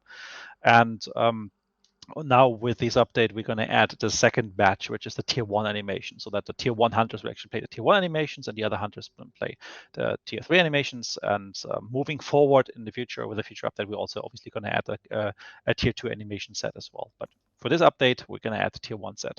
Yeah. So we've got 2 tier 1s to show quickly. You guys can go in when it's available on test and check them all out yourselves. So here's the one for the bow. Very straightforward. Nothing overly fancy to it. And then the next one is with the bomb lance.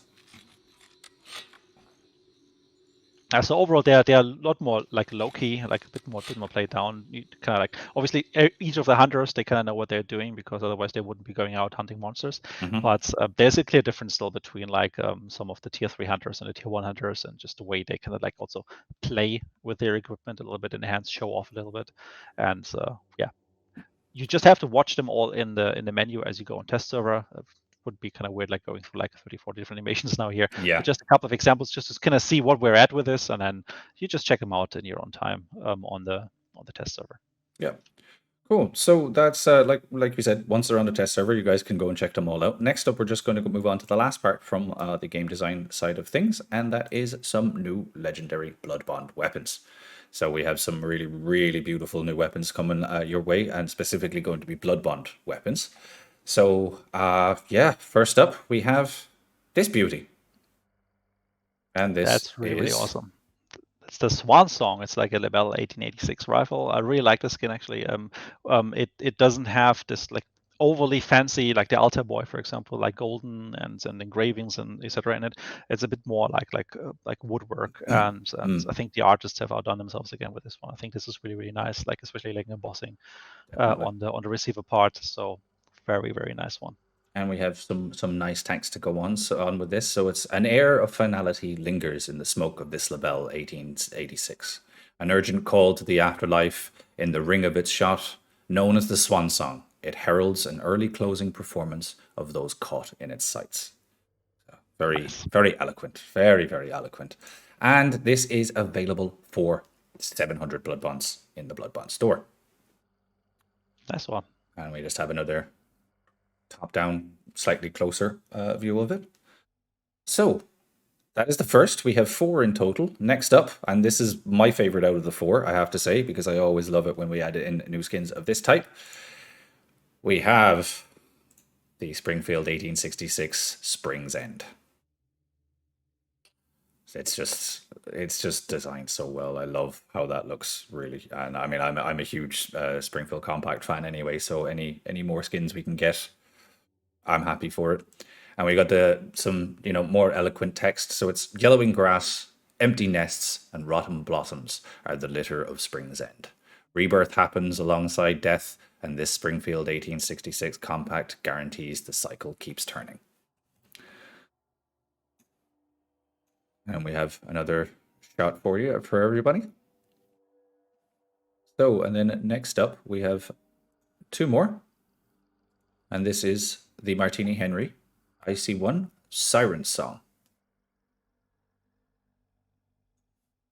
And with the text there, those drawn towards the peal of this Martini Henry IC1 realize too late that it rings with the sound of their own death. At the roots of the siren's song are only laments for the foolish and vanquished. I like this one as well. I do. It looks really, really cool. And that's for 600 blood bonds. I love that the scaling effect along the metal. That really, it really is cool. Can really kind of see like the minting them almost, right? It's, yeah.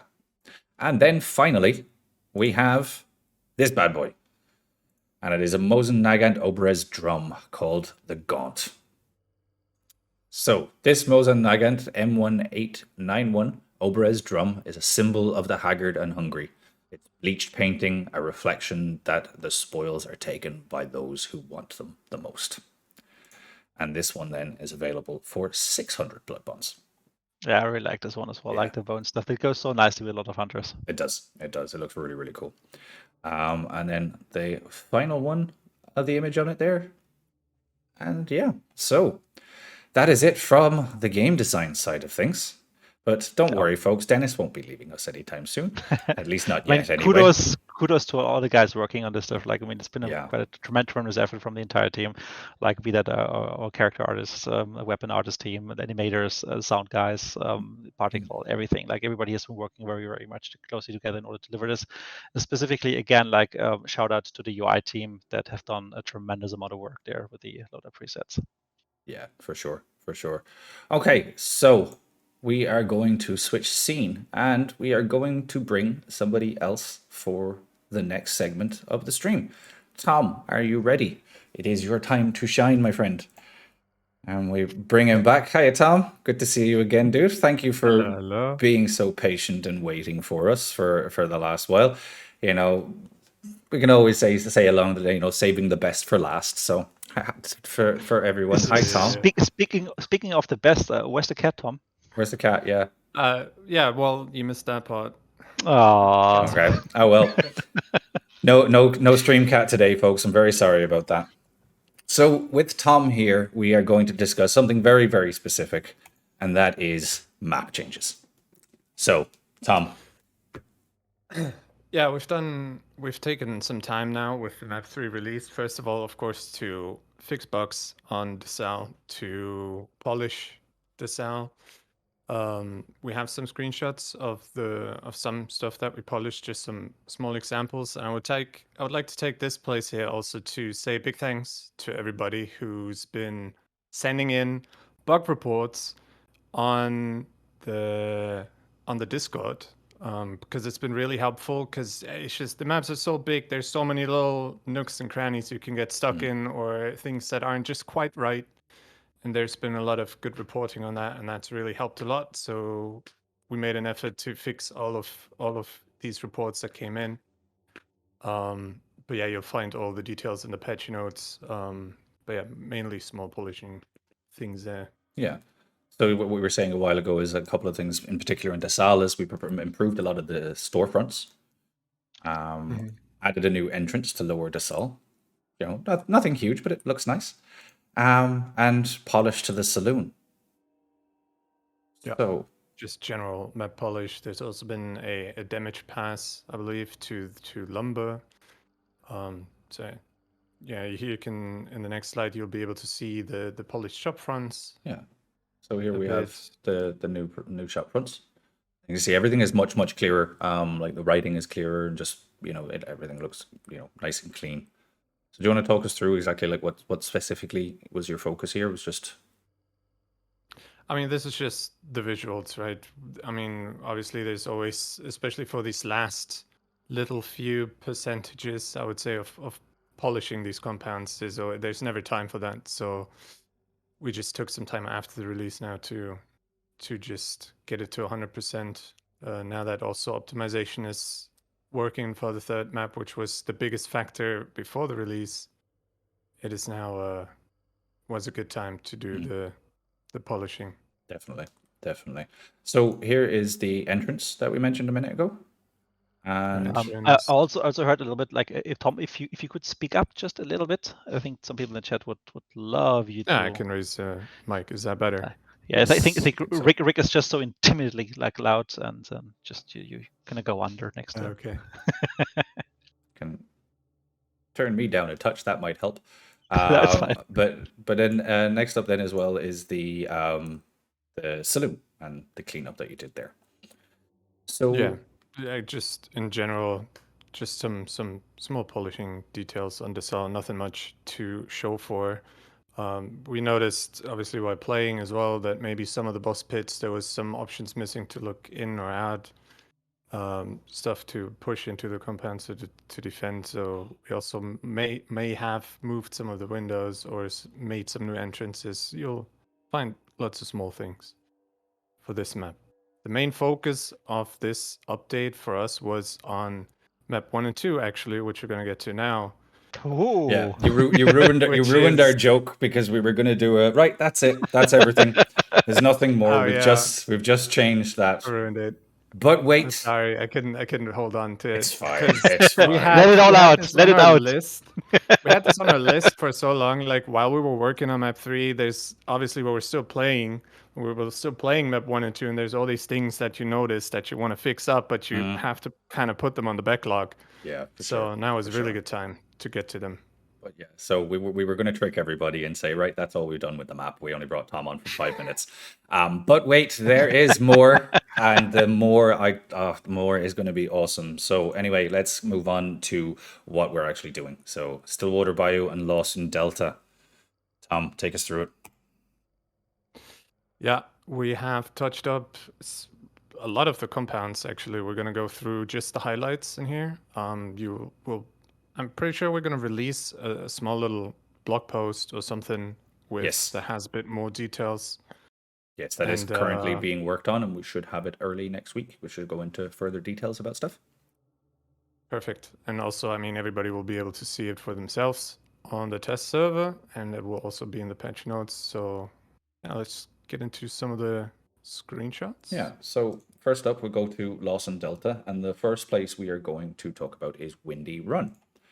So we all know Windy Run. Y'all know this place, this weird white hut on the field behind Windy Run, which doesn't really, I mean, it's always been kind of awkward. You know, you go there, you grab a clue, another team comes in, you're basically screwed. Like, where do you go?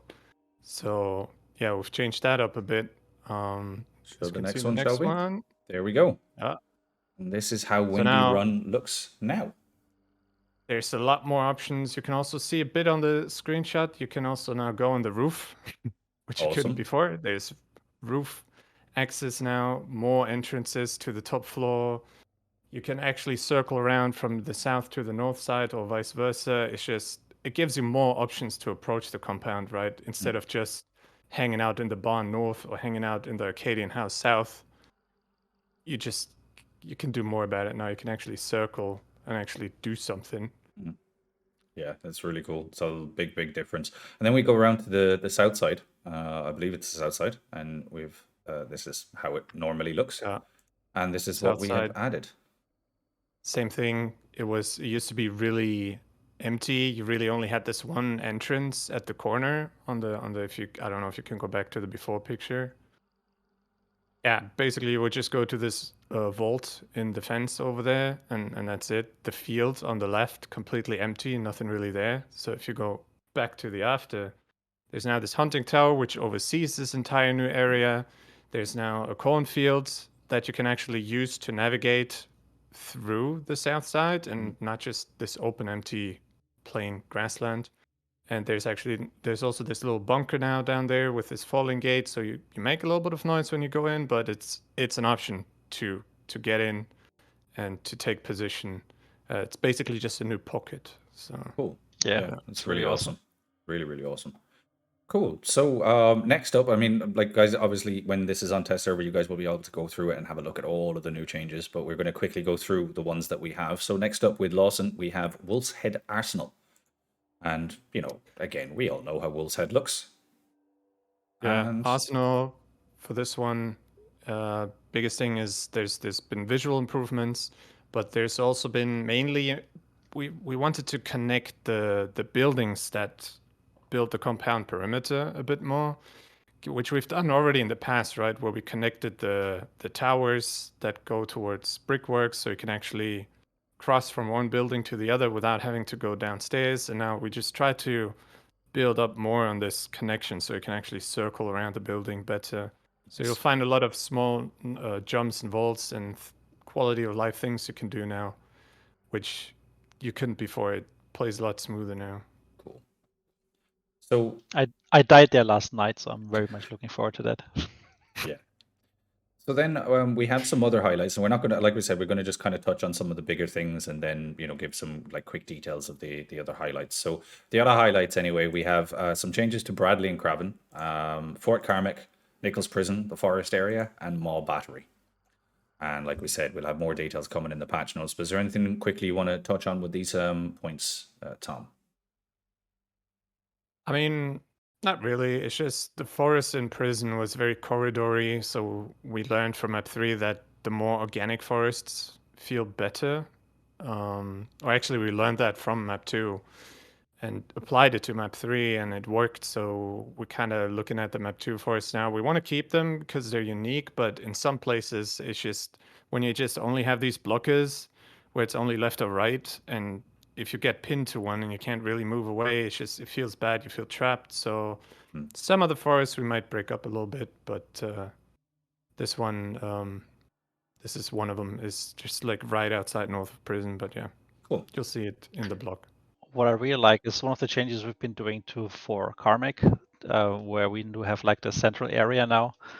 Cat, distraction, we have distraction. cat wins, cat wins. Who cares about Deathstream? We have Cat. Yeah, Cat not gonna is mention. involved at some point. I'm not gonna mention what happened at Fort Carmick. No Yeah, one seems to be interested doesn't anyway. matter. No So one's so gonna you care. guys will have to just check it out on test server. Yeah. No, on Fort Carmick, we basically now have a chance to, in the northern building. You remember, like Fort Carmick has two main buildings, two keeps in the center. And on the northern of those, in the middle level, you can actually move through the corridors now inside. You don't have to move the wooden palisades on the outside. There's little walkways there. So just the structural changes. There's a bit of like a wall in the hole, like a hole in the wall as well. So you can access the ladder on the west side. So you will have to see it for yourself a little bit, try it out. But lots of interesting changes. The flow is just so much nicer there. Yeah. Yeah, you'll find a lot of changes. Like, yeah, we just have the really the biggest highlights in here, but all of them would be worth showing, but it would take way too long. Yeah, we'd be here a while. So that it was good for Dennis to highlight that stuff on Fort Carmick. As it's now been dubbed in the chat. So, but yeah, moving on. We haven't just touched Lawson. Stillwater is going to get some love. So, yeah, Stillwater Bayou. Now we've got what I feel are some really, really, really big ones here. So first off, we're going to go to Pitching Crematorium. So, we all know Pitching. We all know this entrance.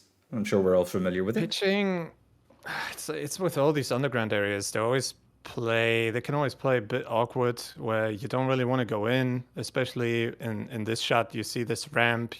If you walk down, they will see you before you'll be able to see them if they're sitting in the back defending it. So we were thinking how we can solve this, and how we could give better options and pitching. You'll see in the next shot that for this specific spot we actually block the ramp. So if the defender tries to defend this ramp, he'll have to come to the front of the ramp, so he'll have to expose himself to people that are up the ramp. So it's just these small things that will make it a bit easier, hopefully, to push in.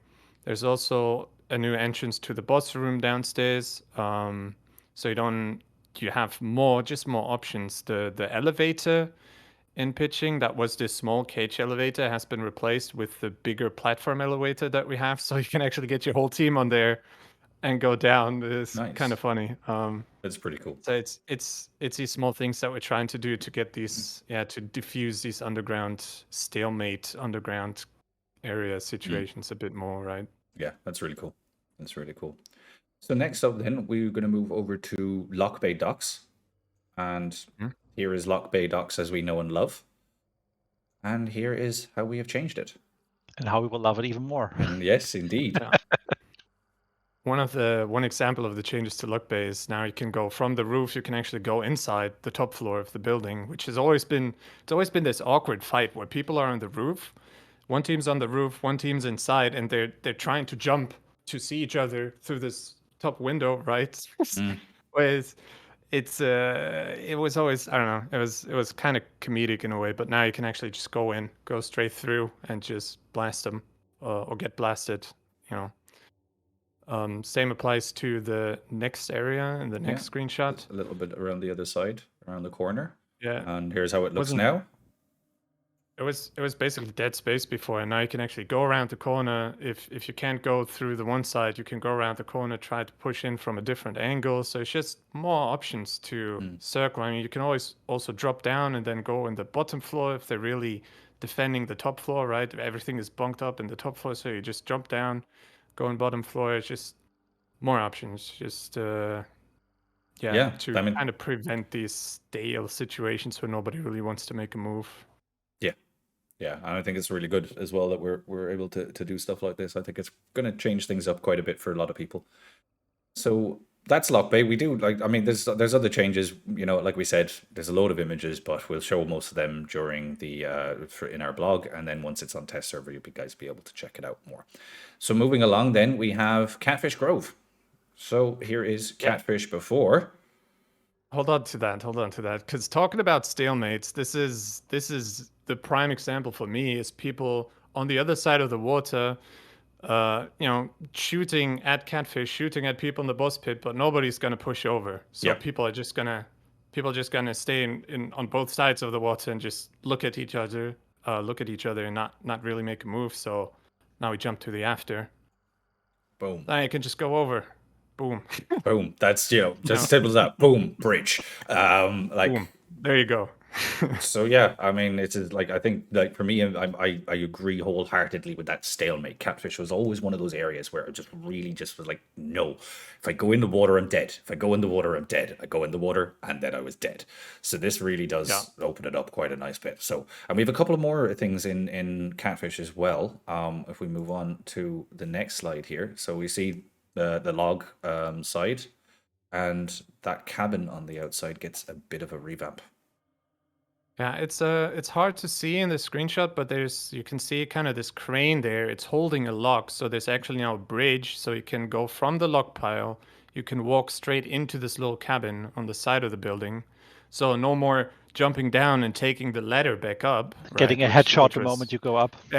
Basically suicide. So now you can just throw a nade, run straight in, FBI open up kind of style. Yeah, exactly. And then we have another one for Catfish. I believe this might be the last one. We'll know in a second. So here, as always, just a little bit to the side of that log cabin. And here is how it looks now. Yeah, backside was also just trying to improve it, because it's the backside.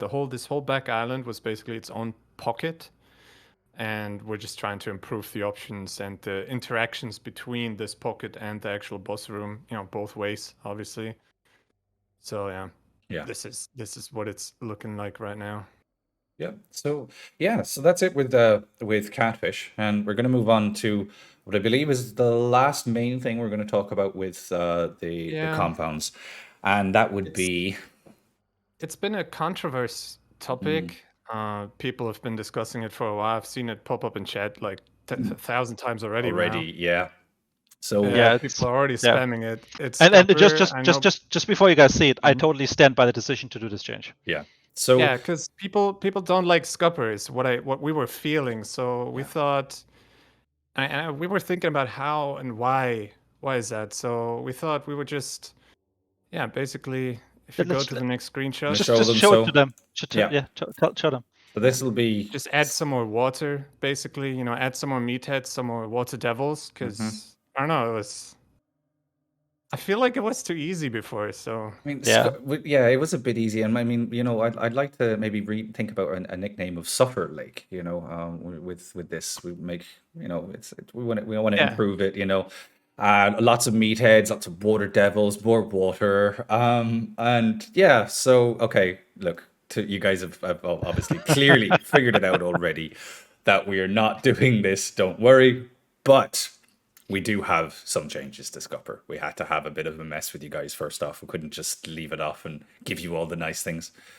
So we have to thank Tom for his last minute putting this together like 5 minutes before the end of the stream for us, or before the start of the stream. So here we have the usual Scupper before image. And right. So, go on. Yeah. In this picture, this is outside of Port Rica, right? So it was always kind of awkward to transition between Port Rica and Scupper, because especially with this hunting tower there, it's on this lonely island. There's just water around it everywhere. So it's like, okay, if you were seen there pushing in, most of the times you were screwed. So yeah. So we decided to just add some shortcuts. So here's a first. Nice little walkway that goes through it. And then next up we have the main part of the compound itself. And this is how it looks Scupper, now. Lots of water. Oh, sorry.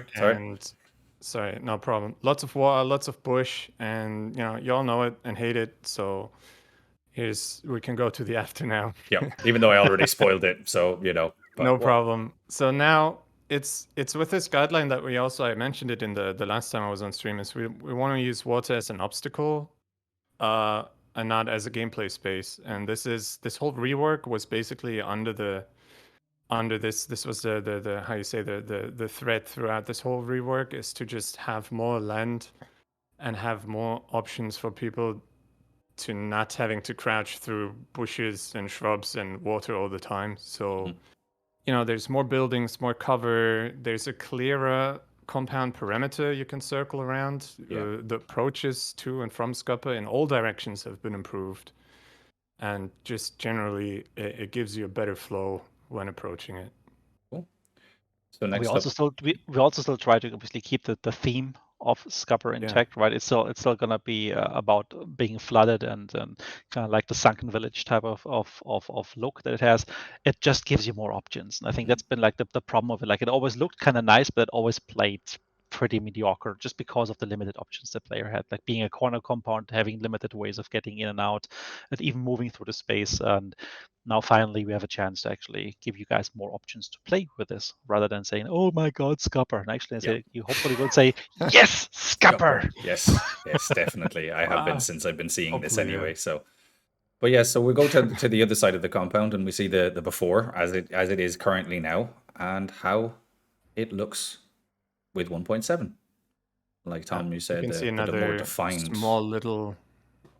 Sorry, you can see another small little entrance there in this building. It's just there's all the entrances, everything has been more refined, and you just have more viable options now to approach this compound, and more pockets to be able to sit in and observe before you move onwards. So that was the main goal. Yeah, it's pretty awesome. I'm really, really glad to see it this way, and I see that a lot of comments in the chat already about how it looks really, really awesome. So, great job to all of you guys on the level design team. It plays even better. Yes. And then with that, so we're moving on to our last slide, which is just the remaining highlights. So obviously we've gone through some of the biggest changes through Stillwater Bayou, but there are still a few others that you guys will all get to experience yourselves once they come live to the test server. So there's additional changes to Healing Waters Church, Port Reeker, Cypress Huts, Davant Ranch, and Reynard Mill and Lumber. And as we said, more details in the patch and the blog that's going to be coming out next week. Yeah, just a couple of highlights maybe to talk about. Maybe Tom, you want to maybe speak about Healing Waters? Yeah, the Healing Water is probably the highlight out of these, because it's basically there's a whole new staircase to go downstairs from inside the church.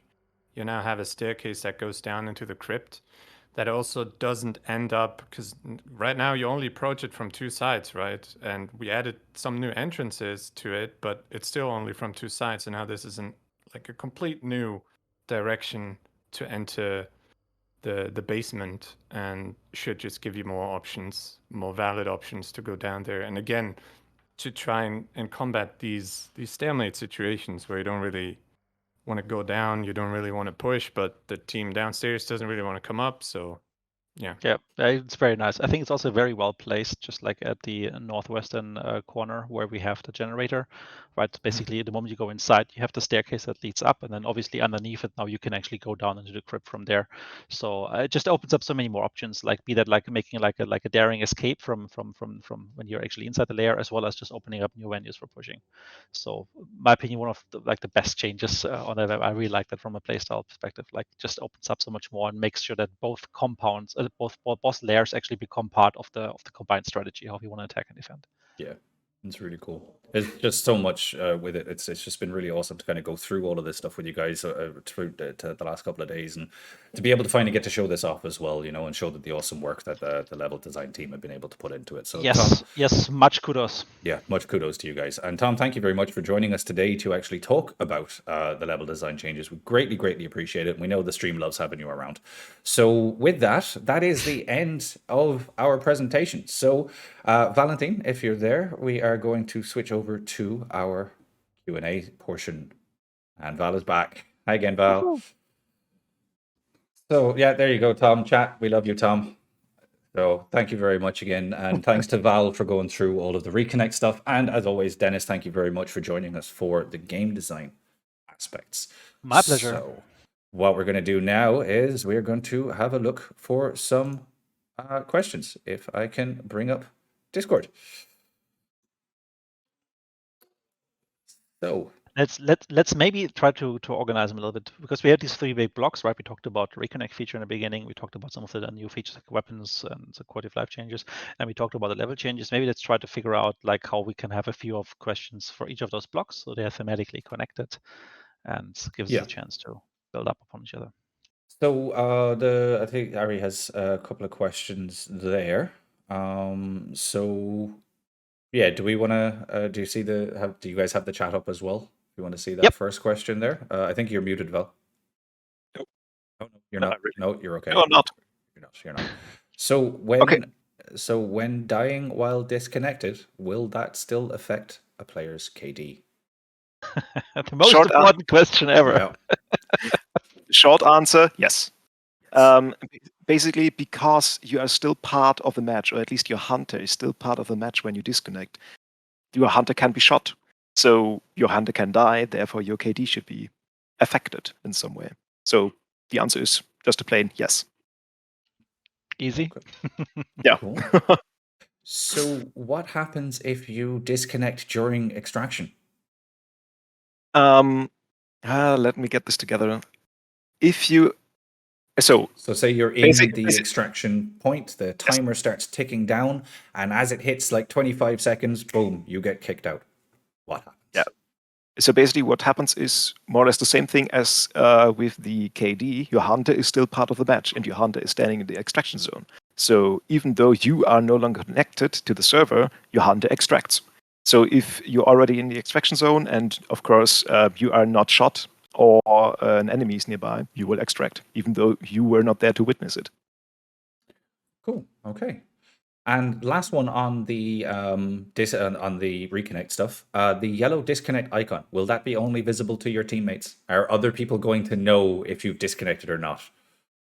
The only way that other people can know that you have disconnected is probably when you try to approach a hunter that is crouching and is not reacting to you in any way. But they won't see an icon, of course, over a disconnected hunter. I can already smell a strategy when they think, oh, I have a victim. Then they start dancing around him, trying to place traps, and all of a sudden the guy just pulls a shotgun and shoots him because he hasn't been disconnected after all. That's gonna be my spiel. Yeah. You are that much of a troll. I can definitely see you doing that for sure. Cool. So thank you for answering that, Val. So we've only got a couple of minutes. So I got 2 questions for Tom. How will the compound changes work with trials? They won't affect trials. We made sure that the trials still work with these changes together. I mean, it might even be a little bit easier for some cases, but they still work. They're still fully completable. It's actually something which is interesting to mention maybe in this regard as well. It's like so those of you who have maybe not spent so much time at trials or haven't played the trials in the past so much, there's actually a great opportunity maybe to go back and visit them, right? Like so with these changes to the compounds, just like doing the respective trials of the compounds can actually be a nice way of just like trying to get used to them, see what changes, etc. in a playful way.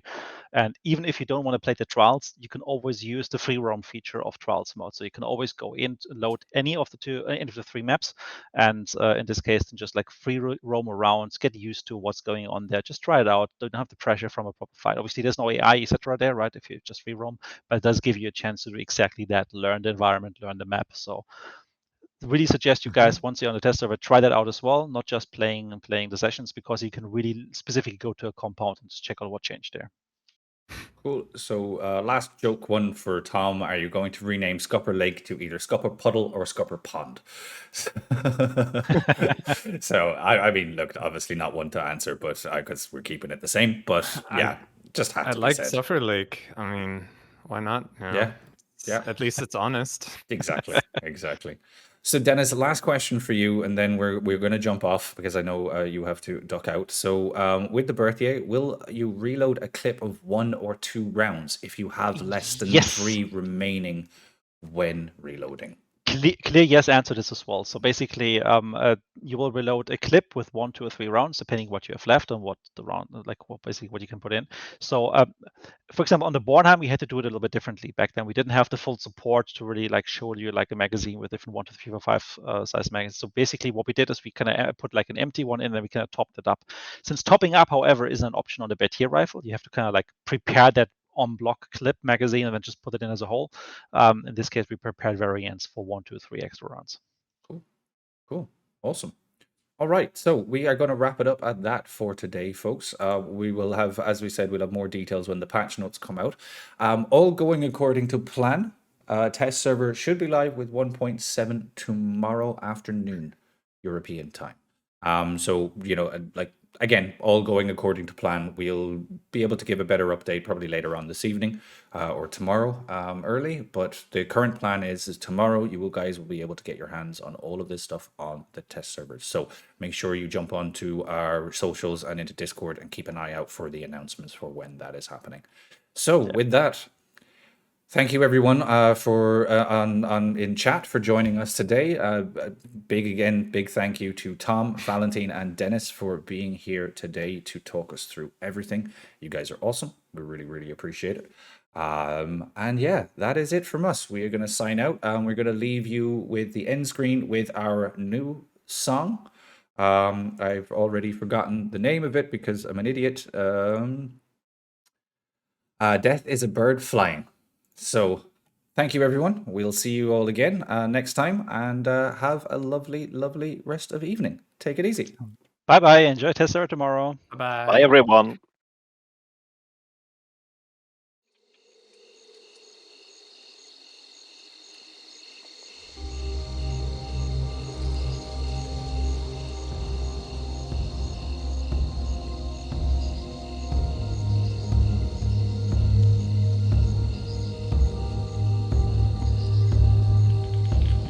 Dried her tears these 4 years gone, on my grave the setting sun. Be still, my dear, don't cry for soon you will be at his side. Dark as the night.